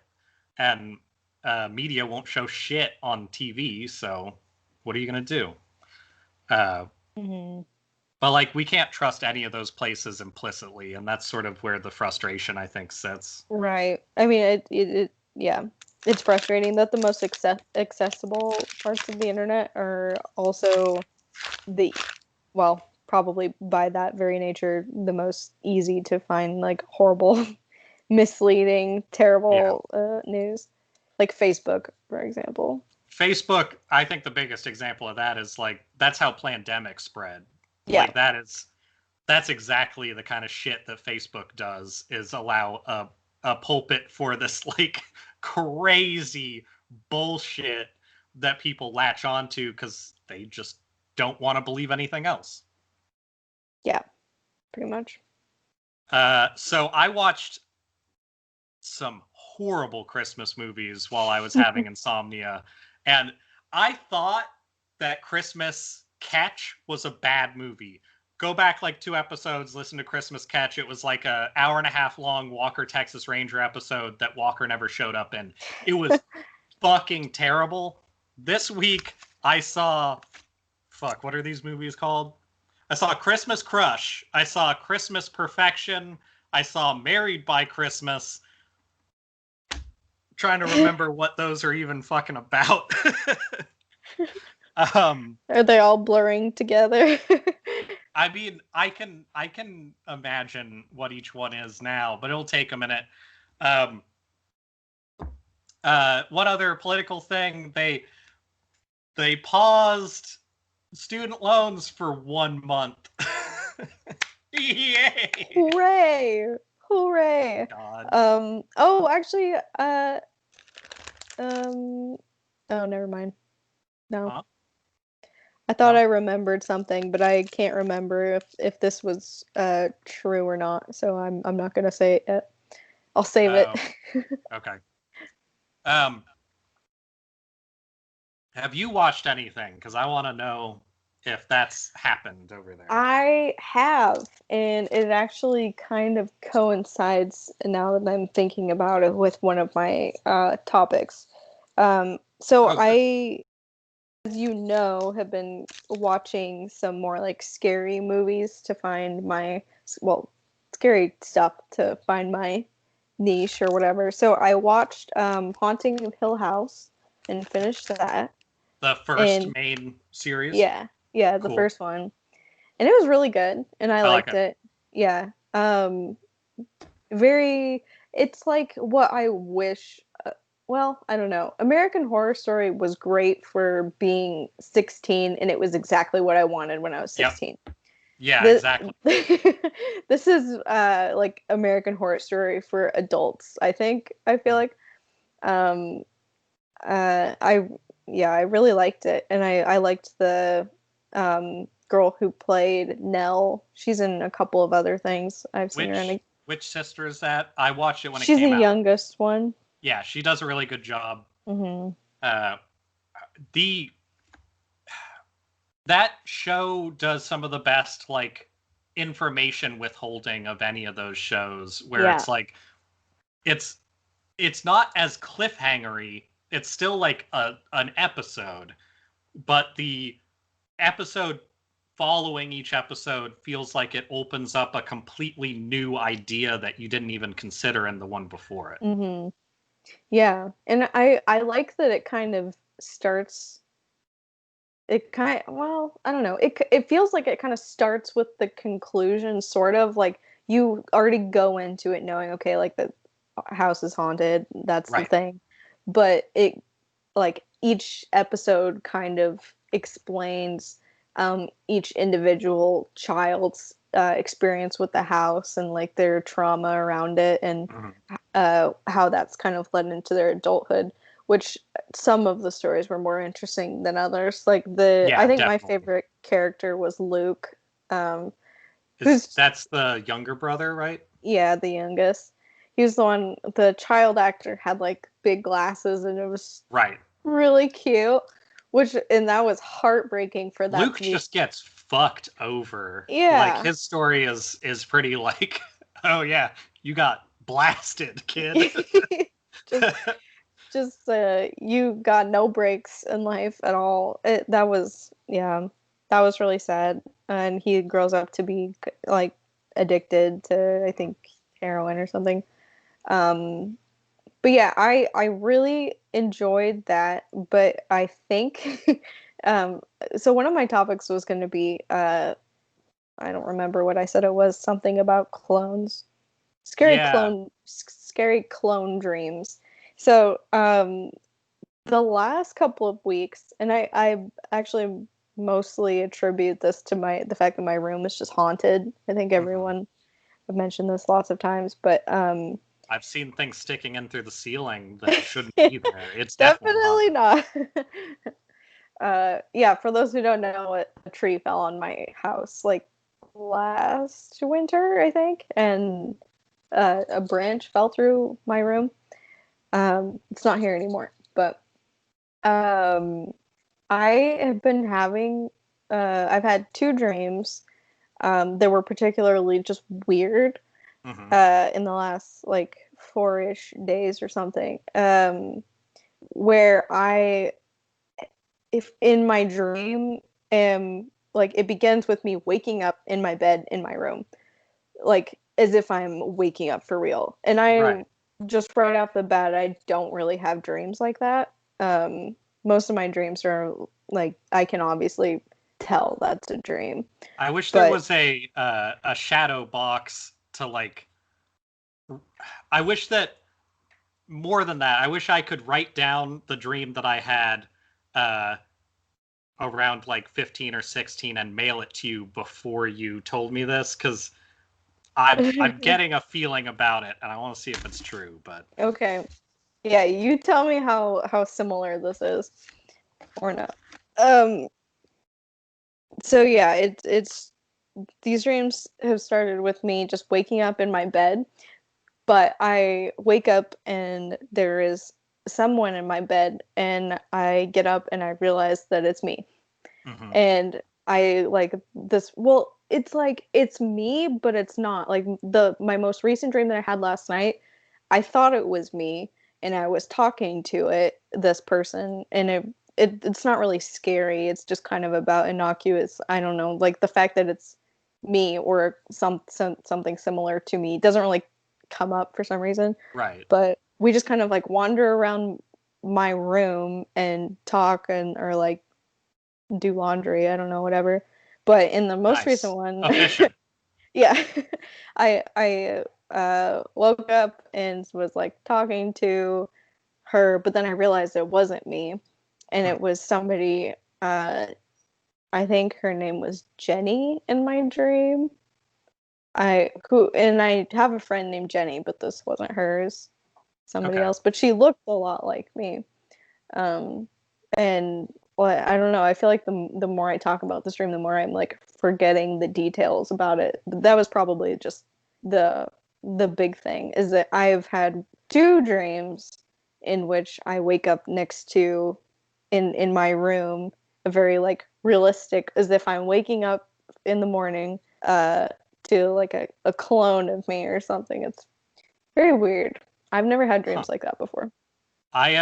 So just before you move on with your topic, I had a uh sort of a history of weird dreams growing up, like a lot of kids, but uh I've had historically very low blood pressure and I attribute it partially to getting into weird sleep states and then maybe not getting out of it fast enough. During a section of time where I was younger and we were like trying some medications to see if they could help with various things. Um, the one thing I ended up taking was Ambien before it was sort of regulated. It was like still in the testing phase, Mm-hmm. and it was to like see if I could I forget exactly. It was basically like let's try and figure out what's wrong with the way that like you're kind of working with yourself. Maybe this will help, kind of thing. So it was basically something that I think was just supposed to like help me get a full night's sleep. The problem is before Ambien was fully released, it was stronger, and it's Oh no. already notable for being too strong in a lot of people. Yeah. And I used to have, I didn't know it till later, but I used to have what people would like refer to as night terrors when I was like early teenager, where I had the recurring um, like person sitting on your chest dream for a while, which is sort of the like very well known stereotypical like night terror where you can't move and you think you're awake, but you're like just being held down. And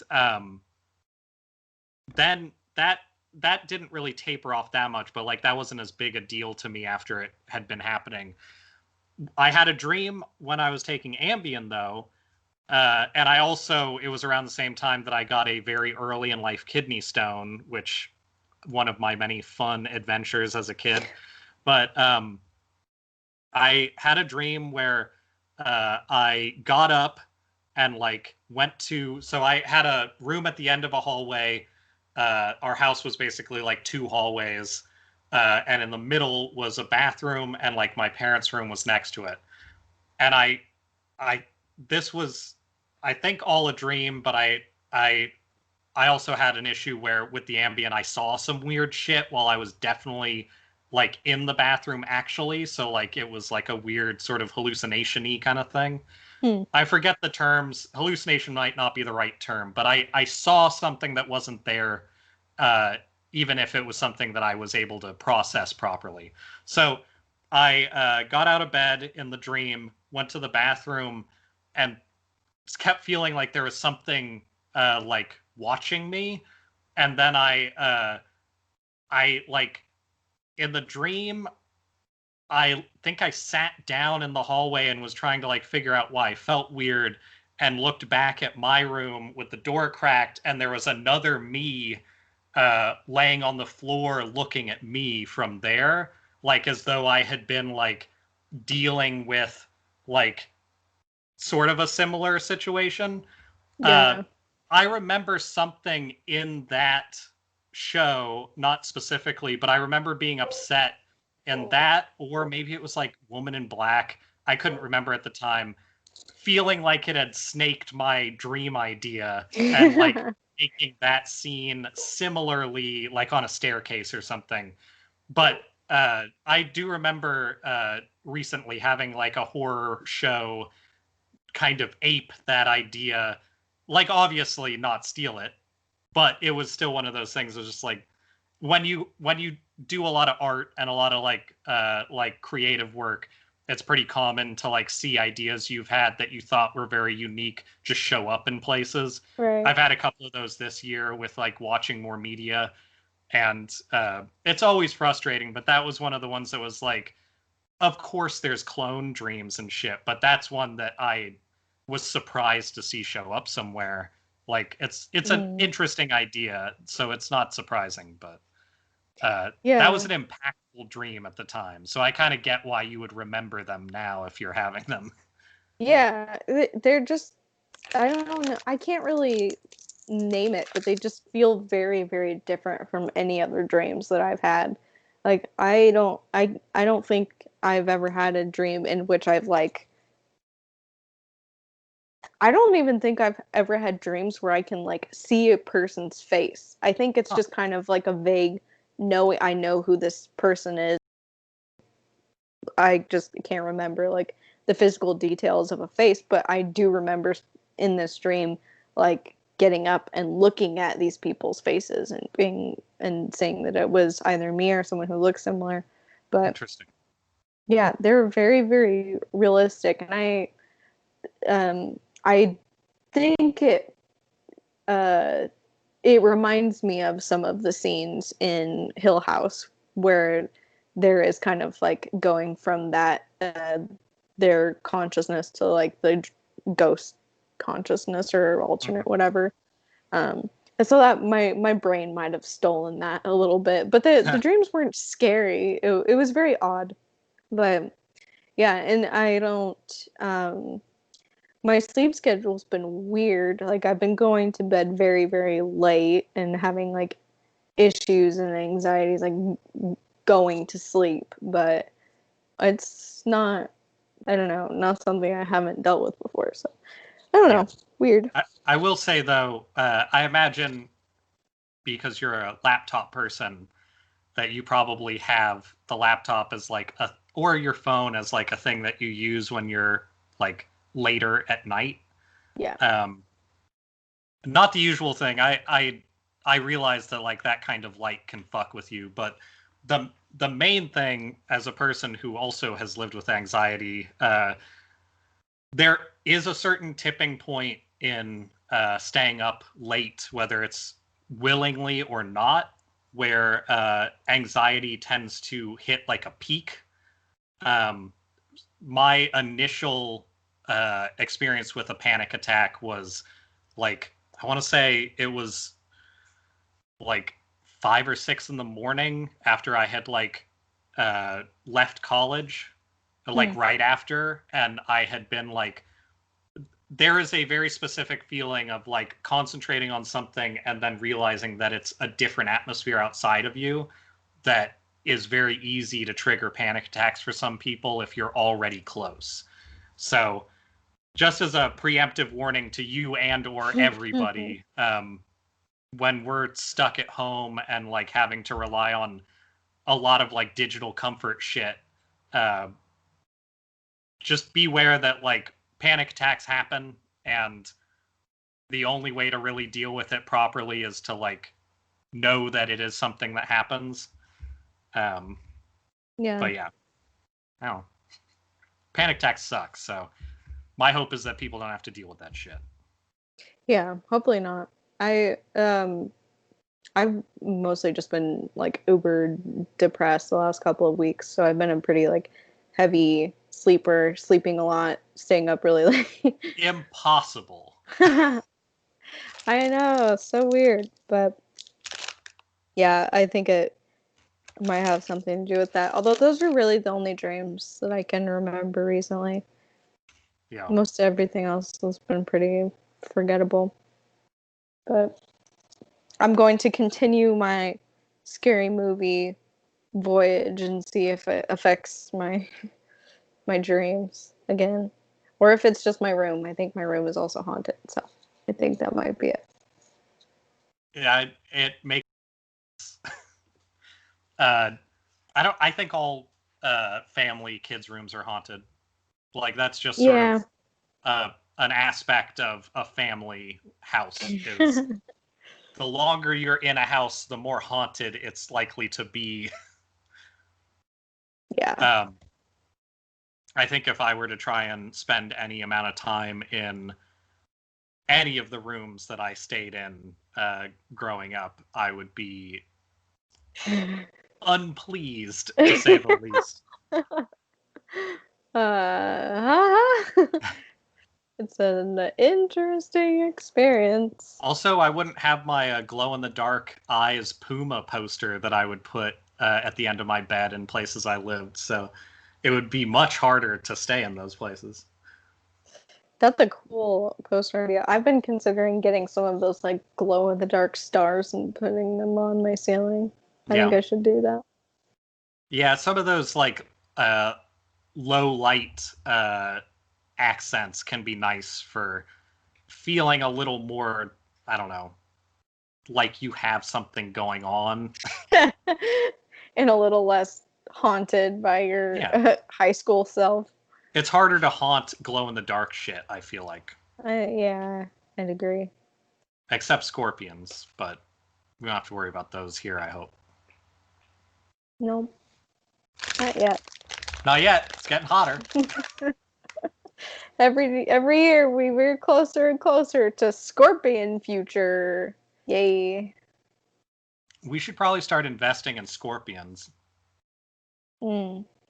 I do hear that stocks are up on scorpions. Yeah, Scorpion Stocks are futures going way up. up. Oh, oh, jeez.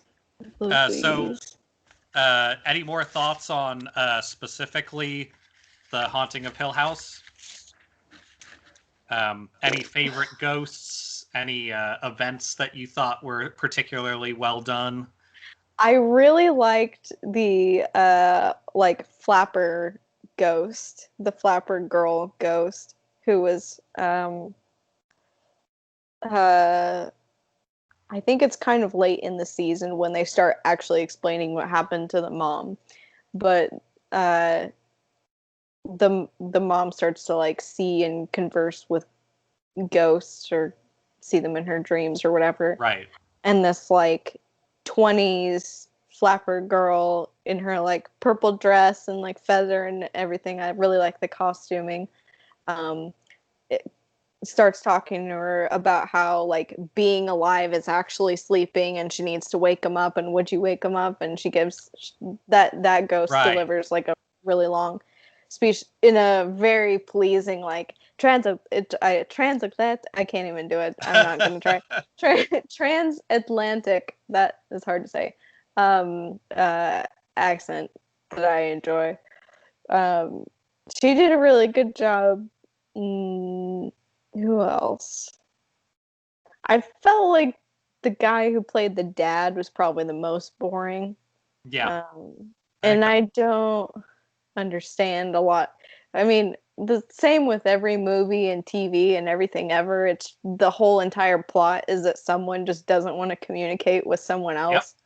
It's the most frustrating plot point of everything ever is we're not going to talk about that.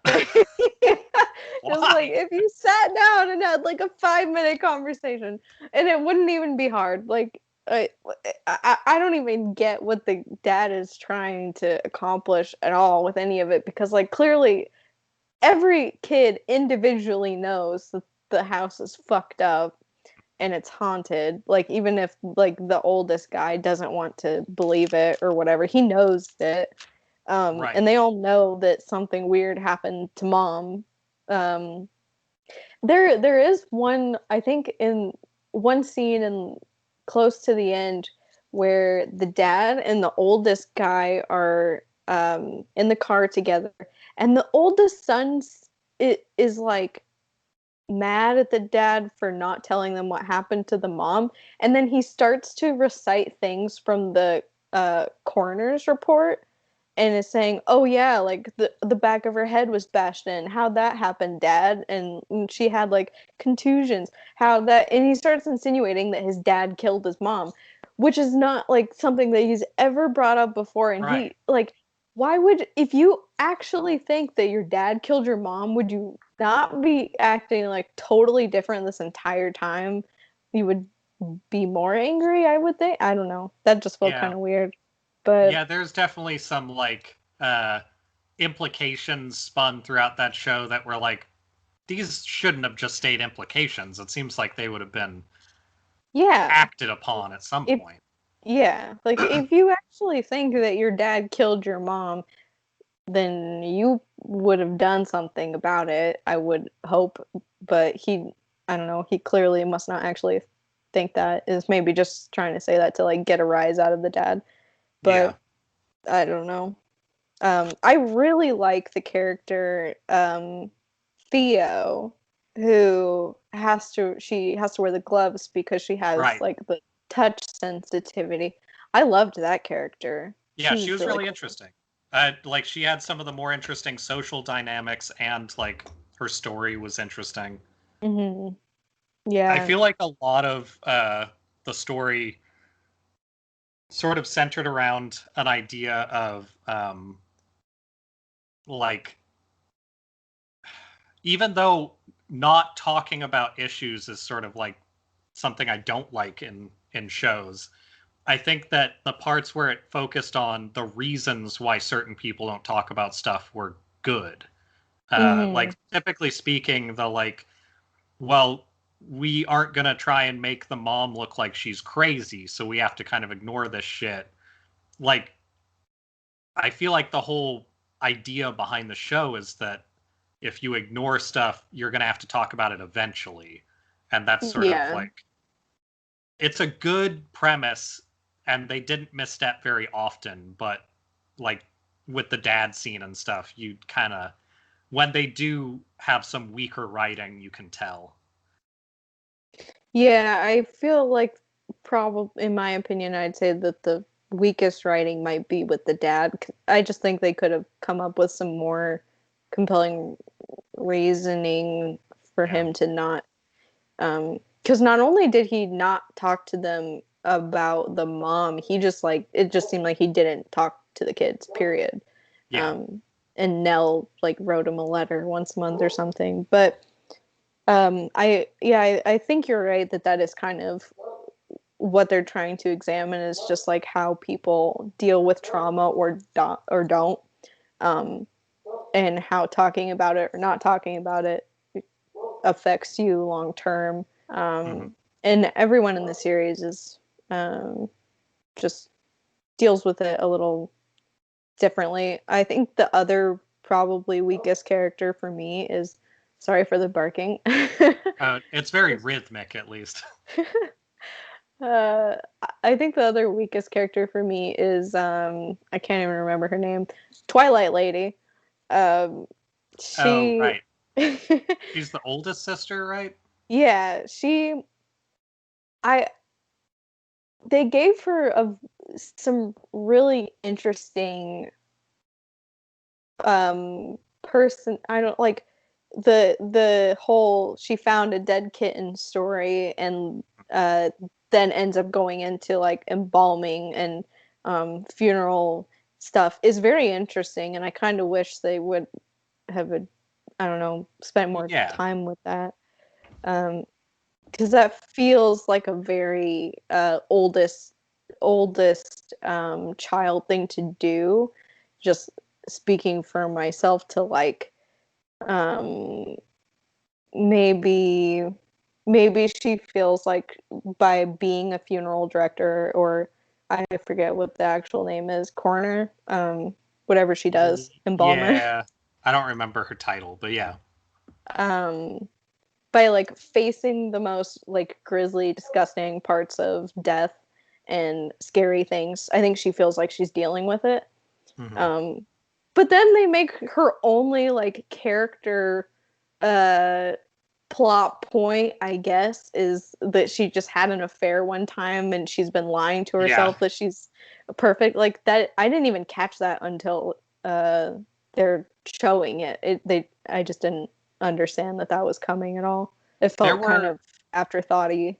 there were chunks of it that I was picking up on, but at the time, I don't know. I think I was just suspecting standard like convention when they were showing like how she does everything. Like they were insinuating too much about how she does a good job with blank, and it didn't Mm-hmm. make sense unless she had a bad job with something like very specific. And usually, if you're going to Yeah. portray women as doing a bad job, it's fidelity. Like that's typically where people's like interests are with that kind of stuff. So That's what they want to see them do a yeah, bad job. I want to see Yeah. you do a bad job at relationship. Yeah, that part just felt kind of lame. It got Yeah. resolved just in that one scene where she flashes back with the guy that she cheated with. I don't know. Yeah, not terribly interesting. It kind of felt like they just wanted something like that in the show to like make it more varied, but it wasn't Yeah. really that important. Uh, I would have rather though stuck with that as opposed to fucking heroin girlfriend. Like I don't need to hear about this person a bunch. But you know, they really needed to pile on the sad shit for that character. I His yeah, life they did. fucking sucked. Poor Luke. Yeah, I kind of wish they kind of left that in the middle. Not that she was gonna get some like long drawn out story because she's a side character in his story, but I wish there was more resolution to that. But yeah, poor Luke. He just kind of got shafted the whole time. Yeah, he gets shafted a lot in that show.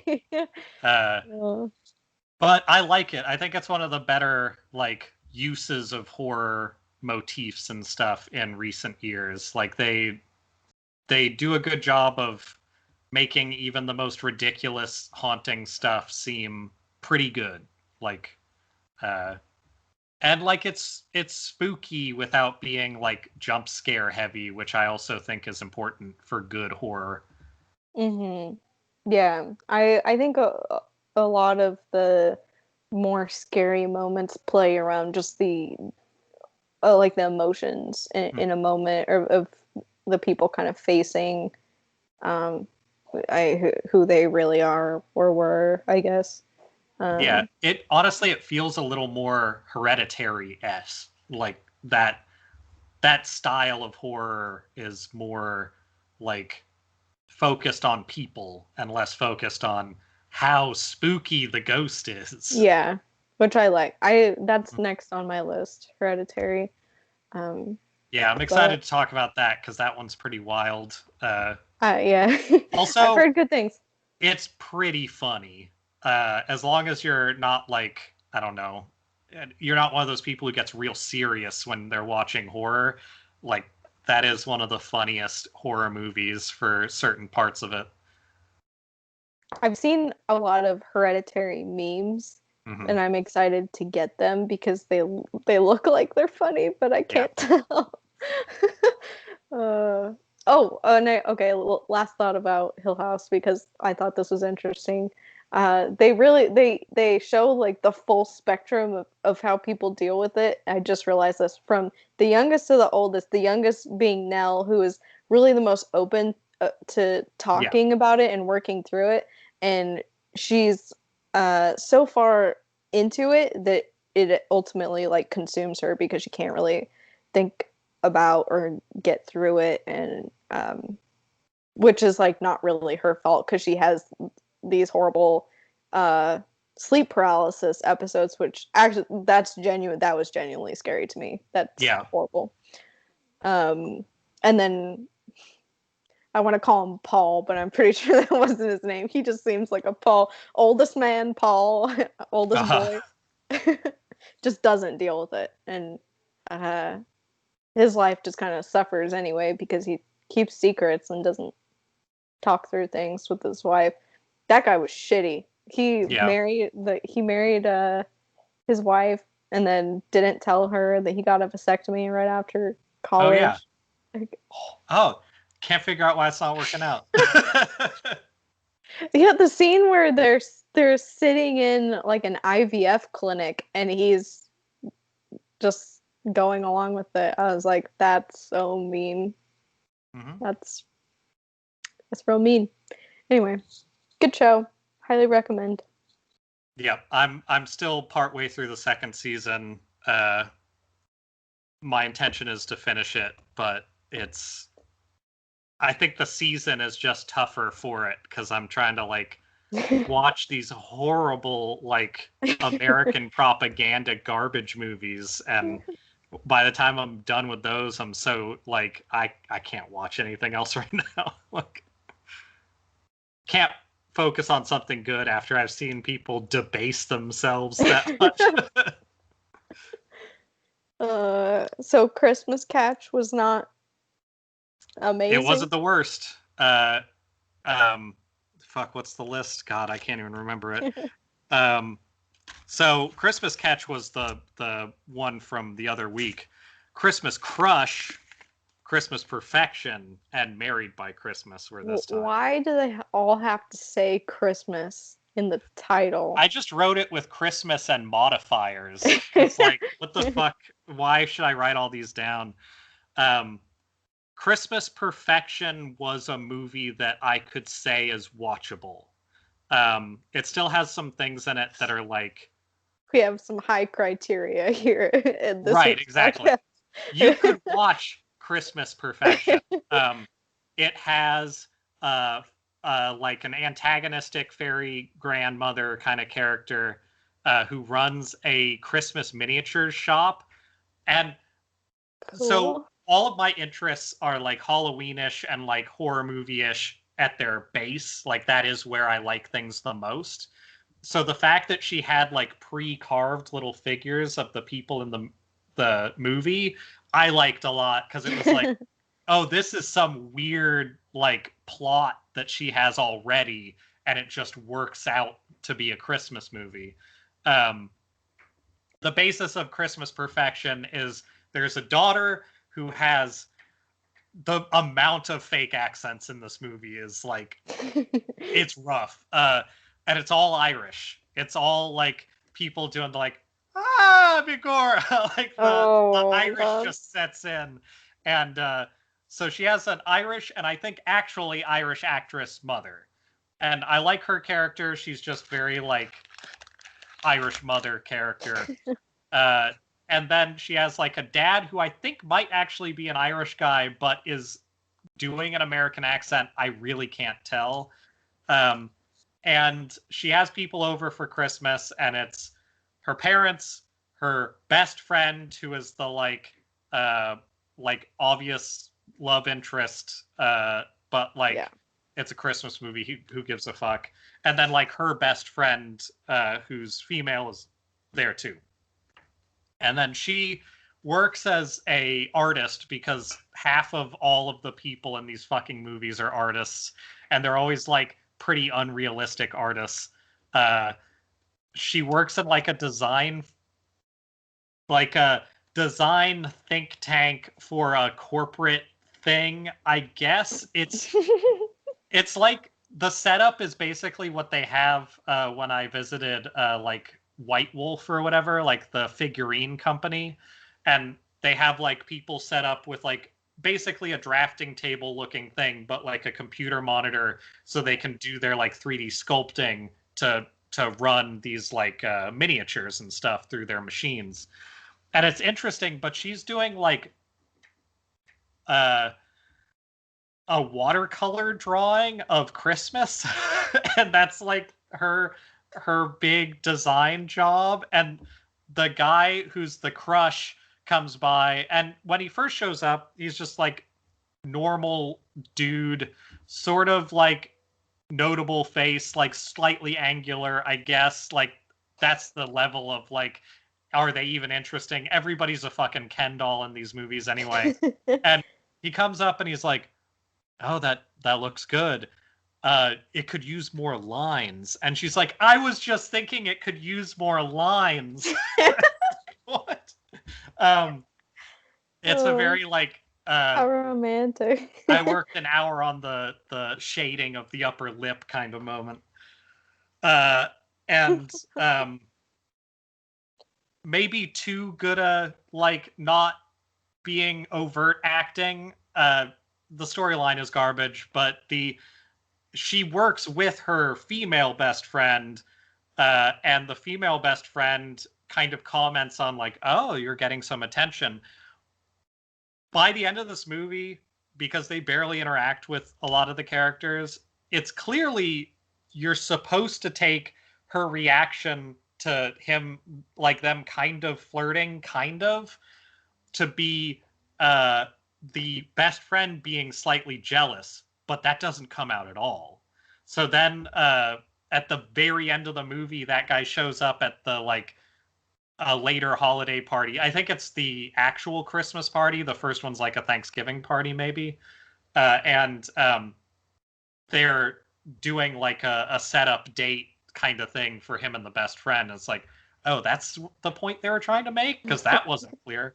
Anyway, that has nothing to do with the movie. The movie is about this lady being upset that she doesn't have the perfect Christmas. And she has a little Christmas town that's Irish themed, like figures and stuff. And she sort of pisses off everybody who's come to like have Christmas with her, even though they're like trying to be like nice about it. And then she as the last person's leaving, she like backs into one of the houses that isn't fully on the table, and it breaks, and she goes to buy a new copy of it. When she goes to the place that's open at like 2:30 in the morning, they even mention it in the show, like, why is this open?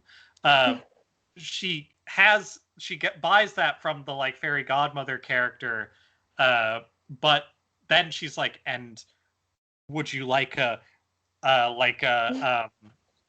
bespoke figurine? And she picks the one that looks like her, and then puts it in the little town. And then the next morning, she wakes up in her Christmas village, and it's like out in like it's like every Christmas movie I've watched, the more that I've gotten into like the bad Christmas movies, the more they're all sci-fi movies, which is weird. So she goes and she enters this Christmas village, doesn't know how she got there or like how to get out, really. She's just sort of like there all of a sudden. And it's Christmas every day. And every day is a schedule of wake up, eat waffles, go have a horse ride with the... Okay, so everybody from her life kind of is here. Her parents... She's in her parents' house. They're together and happy and both Irish. The guy from her work is Irish now and has... listening to his accent hurt so bad the whole time. His accent is bad enough to where, while I'm talking about this, I'm going to go ahead and pull this up on Netflix so that I can play you some of him talking, because it fucking sucks. This guy sounds like a normal person in English, clearly an English person. When he goes on like talking in Irish, he talks like in a light Irish accent. I can't even do it, but I'm going to try to emulate how he talks.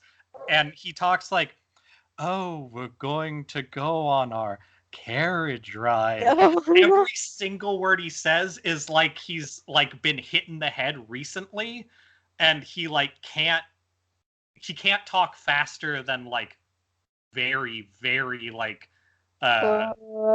half speed. Let's type in this movie. So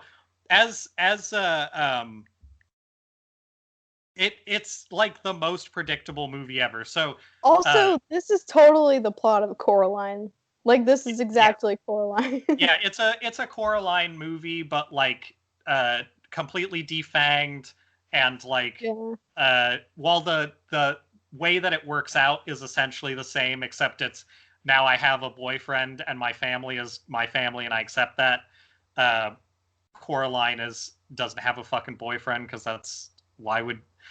fixing your life wouldn't be like realizing that, like, I don't know. But in Christmas movies it sure as fuck is. I hate that it's telling me to watch A Christmas Drop again, because that movie is fucking the worst. Once was not enough. Ugh. Got to watch it again to understand the real meaning of Christmas. Oh no, was this a Hulu movie? Can I not actually play this? Oh, that's a real bummer. Let me just hope that somebody has... It might be in the trailer. Yeah, that's the thing. I need to see if maybe there's a clip or something on the YouTube.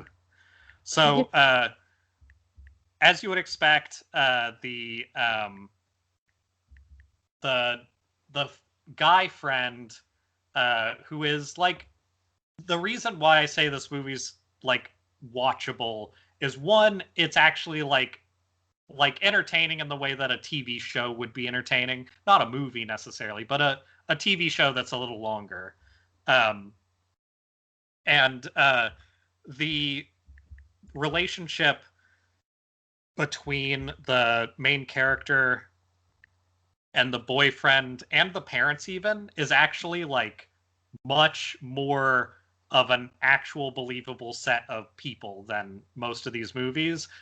Even if they're like obnoxious, they're acting in a way that is not like bad. Like, I can actually like go along with it, and it doesn't bother me so much. Wait, did somebody snipe this off of the pay stuff? The list is, do you want to watch Christmas Perfection? And then under it, do you want to buy Christmas Perfection from YouTube? So the whole movie's on YouTube, so Merry Christmas to us. Yay. Now I just have to find that guy's voice, though, because it is a nightmare. Okay, let's get this. Okay, that's later when the boyfriend, or the future boyfriend, when the friend shows up. Oh, perfect. So this is about to become a clip show. Let's get this, just boost this volume. Let me set this up. So she's in this little Irish town, right? She has like the boyfriend they barely set up that now they're dating, I guess. It's very, very romance platonic. It's a like at the end of every night they have like a gift exchange and like a tiny kiss, and then she goes back to her parents' house. They have a carriage ride every day where he takes her to a sweater shop and she picks out colors, and his sweater business knits her a sweater for the rest of the day in the colors she picks for Christmas. It's and every like night, Build-A-Bear. exactly. And well, I would rather have a sweater Build-A-Bear than a bear Build-A-Bear, but I agree with the general sentiment. Especially if I had to take a like 45-minute carriage ride with a dude every day to go to a Build-A-Bear workshop, I would be very upset. Fair. That sounds like hell on earth, actually. Yeah. So,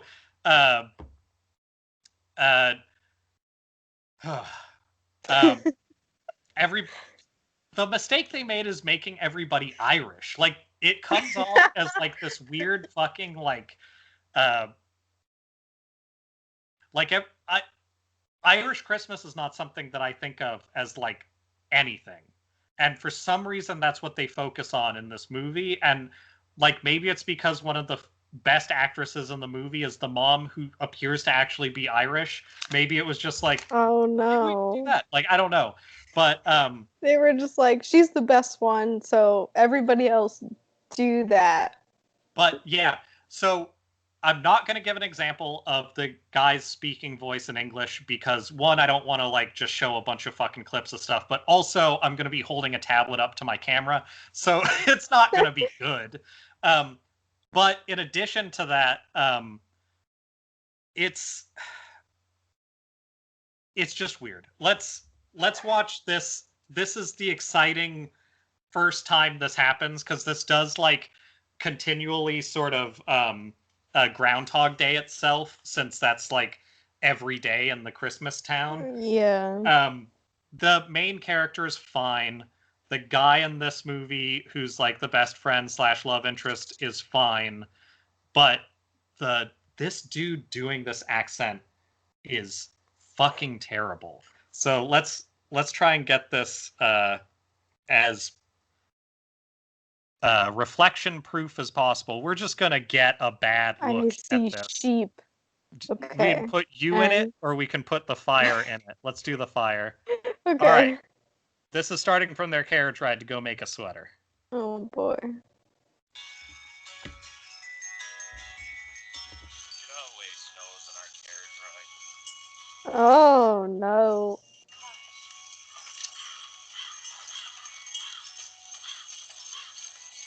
It's just as wonderful as I always thought it would be. Smells like Christmas. What is that? That camera angle was really funny. It's time for one of your Christmas presents. Now, you get to design your very own Christmas sweater. Really? You just talk slow. In the rest of it, he appears to be a totally normal person when he's in English. But his delivery... You get to design your very own Christmas sweater. You like? Come on. We need some more audio. That's I love it. Machine sounds. Let's go so off. This is better not seeing what's happening. Honestly, it is probably much better. They're gonna build a snowman. They'll have to talk some. This calls for a snowman. I talked exactly.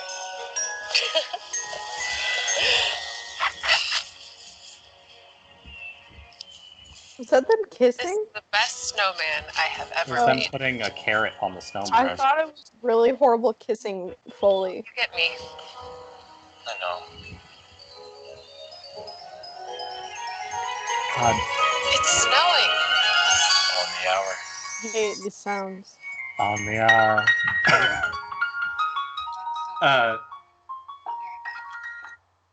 Ugh, It's that so was bad. it's hard to really get the full demonification of it, I'm realizing. But through the whole thing, every time he talks, it's that shit. It's like a guy who can't do an accent, but they want him to anyway.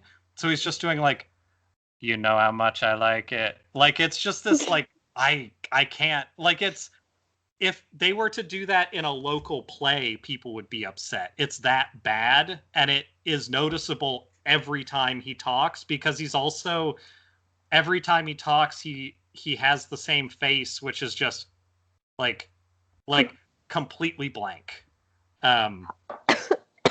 Just hot guy face. I guess he doesn't even seem like a hot guy. He seems like he seems like somebody's lawyer. Like, if I was gonna cast him as something, he would be like a weird like side character that you didn't have to worry about. Anyway, the good news is it's on YouTube and you can just watch it for free. So get on it. Yay! Christmas perfection. Anyway, God, I can't wait.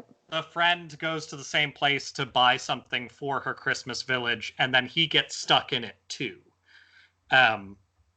Oh, okay.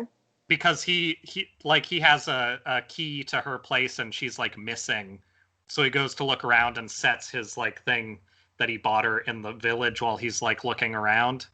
And then he bought one that looks like him too. Uh-huh. Nice. And that's the other thing is like, so they both got, well, they were gifts, but they both got ones that looked like themselves, but they picked them out. So like, it was already sort of absurd when she was like, oh, this one looks like me. I'll get the one that looks like me to put in there. But when he got the one that looks like him to give to her, it's like, what are you, like, the least Merry interesting. Christmas. I got you a small figurine of myself. I got you a me. Hello. I'm podcasting this. I'm gonna bust in. We could make this a segment. We could just have a mom hug in every episode.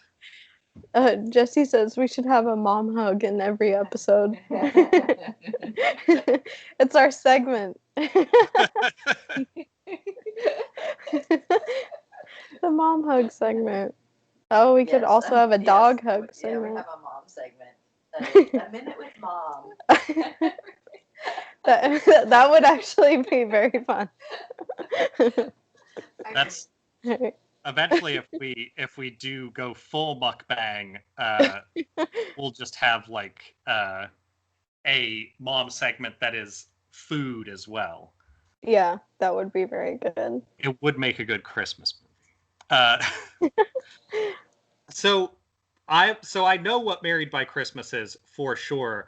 I'm gonna have to actually, like, this is all stuff I watched this week. I don't remember what Christmas Crush is. I remember more about fucking Raytheon garbage than I remember fucking Christmas Crush. So let me just type this in and at least see who these fucking characters were. I watched these without doing other stuff. Okay. That happens. Oh boy. Yeah, this was a bad one. Ooh, okay. So all rushing back to you. Yeah, okay, Christmas Crush. This one I'll go through quick. I'm gonna get the image of these characters up real quick. so that you can kind of see at least what we're dealing with. Low resolution, just right. So here's the set of characters. The problem with this one, so first off, which guy do you think is the one that she's into? I'm gonna say the one on the right, because the one on the left looks evil. Okay, so the one who has a tie on is the one she's into? I'm guessing. Okay, so that's true. The other guy is plotting in that photo. He's not, but it's super weird. So Christmas Crush is like a tiny step over the quality of The Room. It's like, so this lady, again, she works at some place that does like some weird like version of like adult work, I guess. The longer I live in an adult world, the more I realize that is the craziest thing to like try and emulate. So she lives in an apartment building next to that guy with the tie, and they have a crush on each other. Obviously, there's no like secret, nothing is weird about it. It's just sort of like she likes the guy who lives next door, and they don't talk about it. And then she has an old lady, like almost a fairy godmother character in this, but she's just a friend. The dialogue is fucking terrible. Did I send you a clip of two women singing? I forget. Yes. That's from that movie. That was bad. That is what that whole movie is like. It's awful. There is a fake Christmas song that is the song they're singing that is through the whole movie. They do karaoke of it at the end. They like, it was like somebody's fucking kids made that movie who produced the movie or something. It's the worst. This has all the hallmarks of like a straight to video, like tiny production, except the guy who plays the other guy I've seen in a ton of shit. Like they have TV actors in this that are like notable. It's really weird.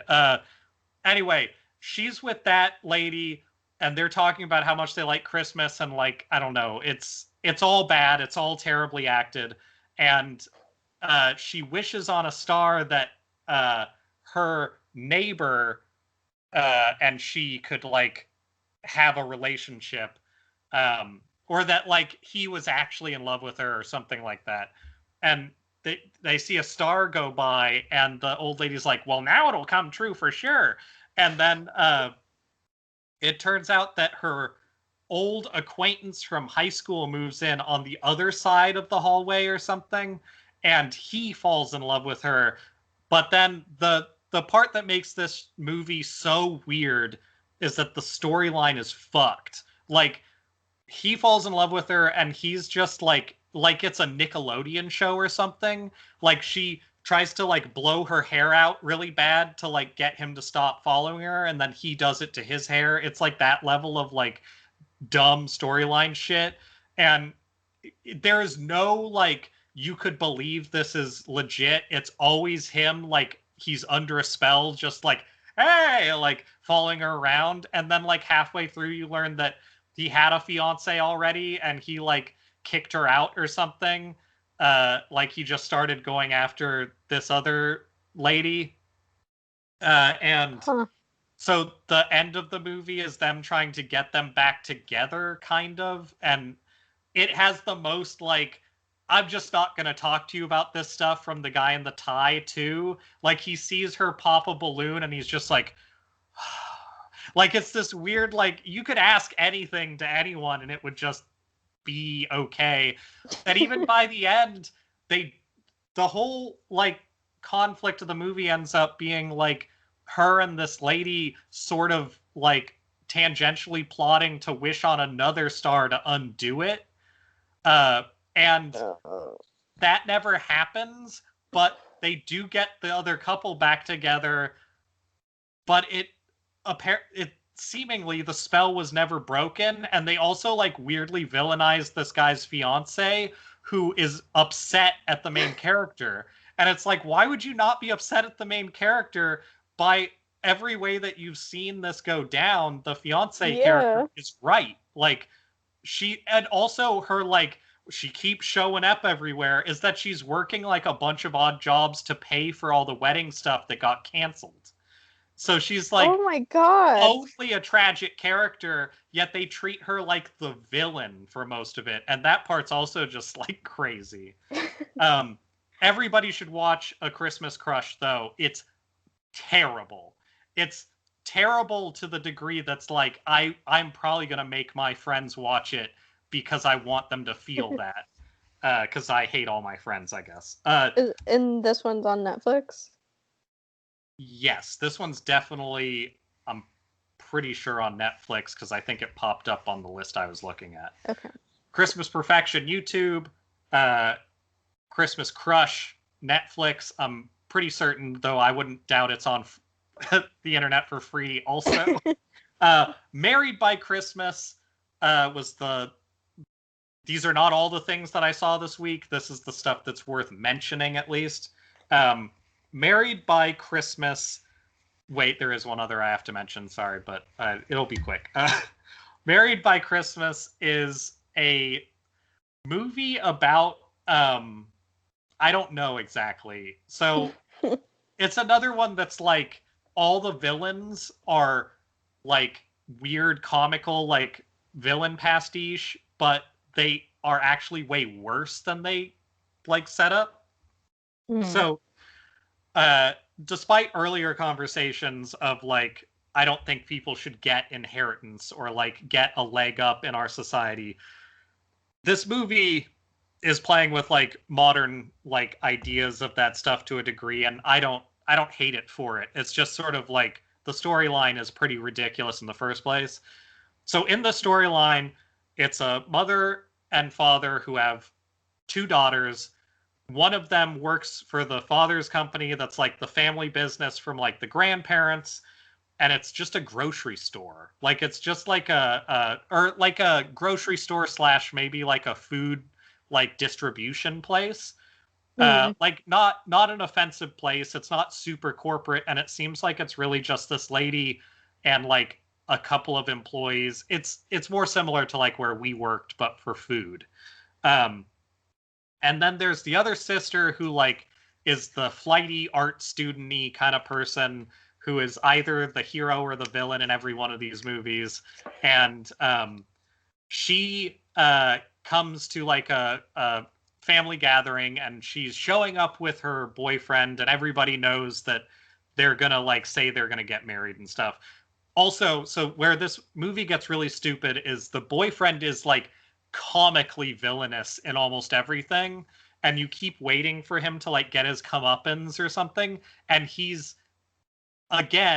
played off as like, no, he's totally justified in doing that. So there is a binding contract, they find out, that the first one to get married of the kids, their husband specifically gets ownership of the company. Oh, sick. Right. Cool. And the Thanks. oldest daughter, who's like the main character, has been working there for like 7 years as like sort of the like sub boss of the company, like learning how to run it from her dad.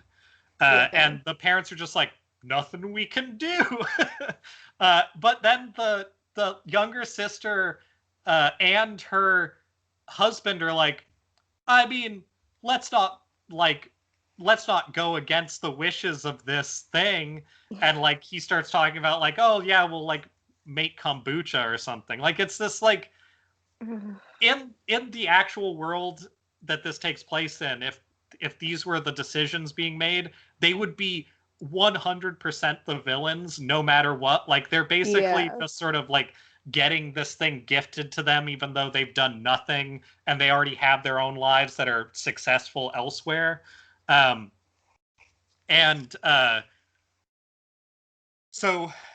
it turns into a movie about her trying to figure out like, can she just like get married or like do something like that? She has it's weird with how it treats gay people, because she has a friend that she's like dated or something in high school that she's trying to like get to marry her for like at least long enough to get like the company. And then that part ends when the friend is like, well, I'm gay, but like, I'm not going to do that. And like, that's a big conflict or something. It's very strangely presented. And then she is like falling in love with the friend of the fiance, who's a lawyer who is trying to like, I forget exactly what it is. He's like representing a winery that they want to get control of because they are trying to sell off their winery, but they're trying to sell it to people who will like keep it, I don't like, family businessy or something, and are against the idea that they want to like widen their distribution. Very boring. But essentially it does just enough to set up that they like want this business to get bigger and want to make these deals and stuff, which only makes me like them slightly less. And for some reason, she falls in love with this guy because he's present. I think that's usually about how these Christmas movies work. And then it turns into like the messaging is weird. By the end of the movie, she has quit the business, leaves it to the younger sister and the husband, and just goes off and dates this lawyer.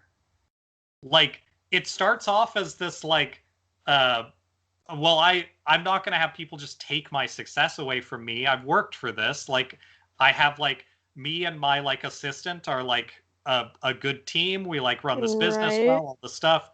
And then at the end, the decision is just like, I quit.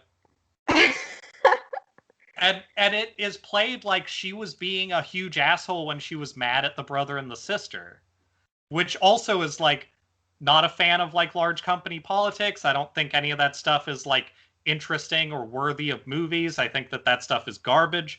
But why is the weird like going to the husband of your kids contract the good part of the movie? Like, it's such a weird message for like anything. Anyway, all of these movies are in some way or another like weird, like slightly propagandistic, like garbage American movies, but still. Was that movie made like this year? I think so, yeah. God. Like everything I have talked about was made no later than 2018 in like this podcast. Even in 2018, I can't fathom making I can't imagine making a movie in which like the big reward is that not you, but your husband gets to have the like family business ownership or whatever. Also, not you, but your sister's husband gets to have the family business. Yeah, I mean, because she doesn't get married. She doesn't get the business, so it's also like not even that part was followed through on. I don't. Yeah, that sounds like a hot mess of a movie. It was really bad. I did watch one other thing. It was actually like right after last week's podcast, and it was Santa Girl, and it was terrible. So Santa Claus and all the Santa shit in that movie is a corporation, and his daughter is going to take over the company eventually, but she has an arranged marriage to Jack Frost's son. But didn't they do that in like a Santa Claus or something like that? I don't know. They did a Mrs. Claus in a legal sense for the sequel, I think, that had Jack Frost in it, but all the characters in this are way worse, even though those movies are bad.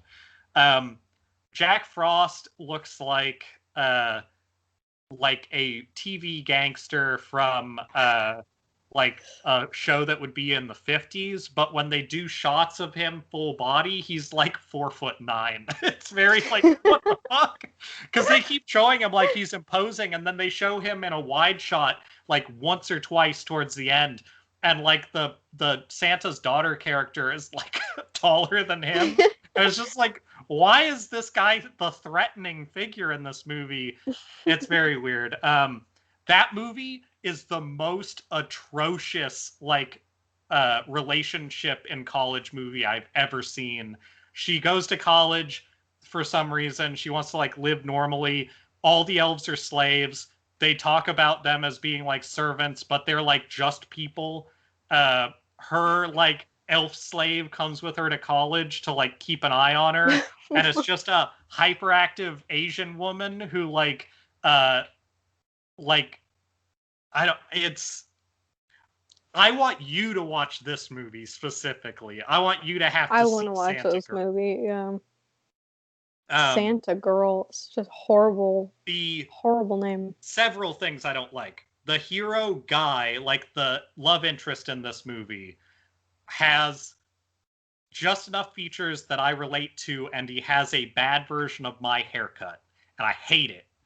Also, his version of like dating is he goes from 0 to I own you in like a scene. Nice. And it's when he's like completely separate from her other than having met her at a college, and he's like, she's prospectively going to like hang out with this other guy, and he's like possessive of that, and they like know each other kind of.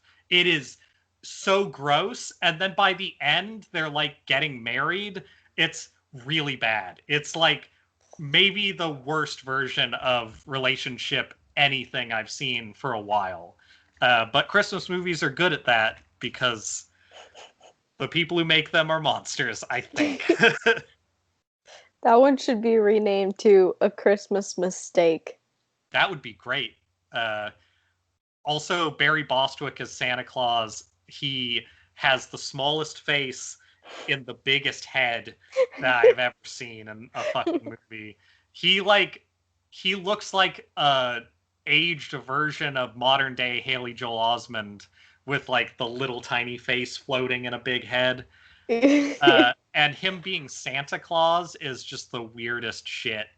Now I'm imagining a Haley Joel Santa, and I don't like that. Big beard, small face. That's the kind of Santa Claus he would be. I think I don't think we have time to do it this episode, but we should do a holiday ranking system of film Santas. I think that would be a good idea. Okay, we're gonna have to. We'll end this episode here in a minute because we'll have to. But I'm sorry for everything. But we will both need to come up with a list and like combine them this week or something. Because I can think of some good candidates. I agree, though. We definitely need to work out some Santa Clauses. I want to include the guy who definitely isn't Santa Claus but plays one in A Night Before Christmas, because I like his whole thing, and he has an actual beard. So anyway, on that note.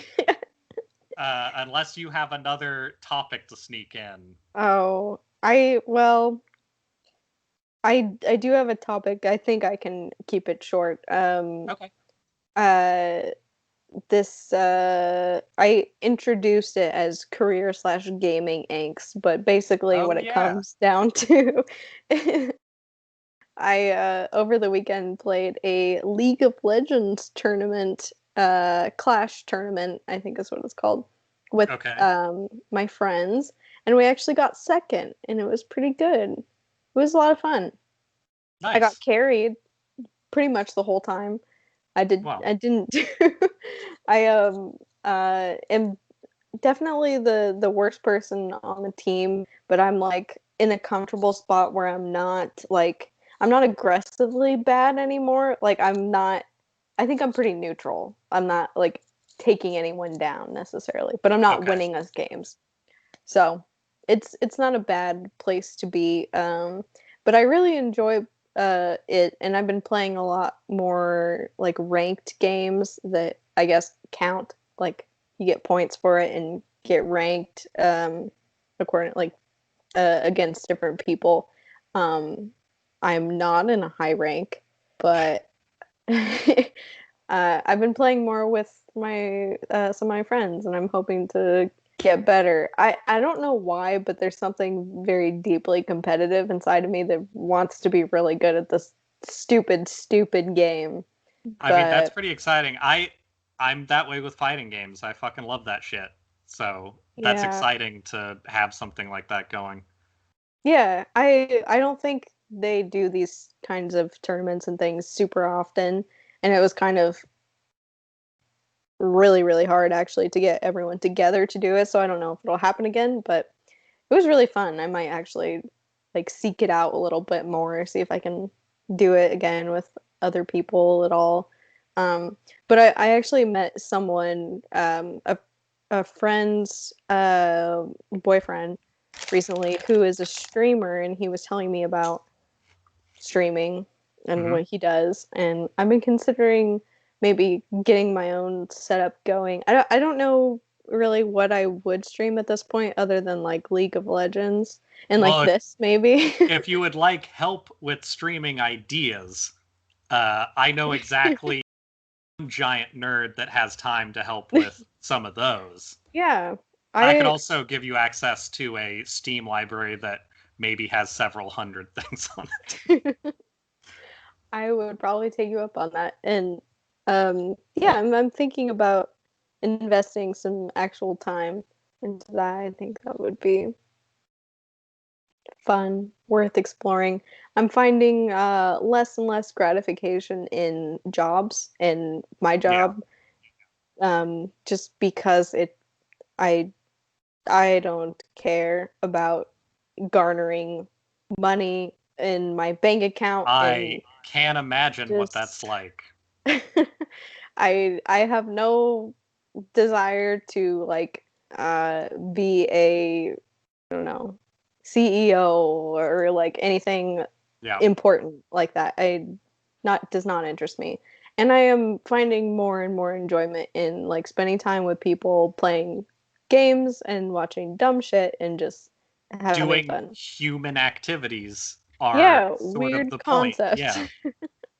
Super weird. So Uh-huh. I don't know. I might now that I'm in a very weird transitional spot in my life, so I might just say fuck it and start streaming dumb shit. See if I can do that. We have a thing that I just thankfully remembered we need to talk about after this anyway. So I also have some dumb ideas that we should consider. Okay. Excellent. All right. Well, I'm glad that you're streaming. We'll definitely be updating on that as we go, because I feel like there's some good opportunity in there. Yeah, I think if I do follow through with that, I mean, at least at the very least, it would be good to we could start streaming this. That would be that would be good. cool. Yeah. I would have to build up my confidence in doing some of the shit that I do when I know nobody's watching. But other than that, yeah. The good news is like if you're just starting like on Twitch or something, it'll be a pretty slow hard. ramp up. That's for sure. Yeah. But yeah, something to think about. Yeah, sounds good. All right. Well, bajabbers. And be gone, thoughts. Oh, but before we go, you can email us at itsthisweekspodcast@gmail.com, or you can DM us at Vegeta42069 on Instagram. Nice. Yeah. Now, be gone, thoughts.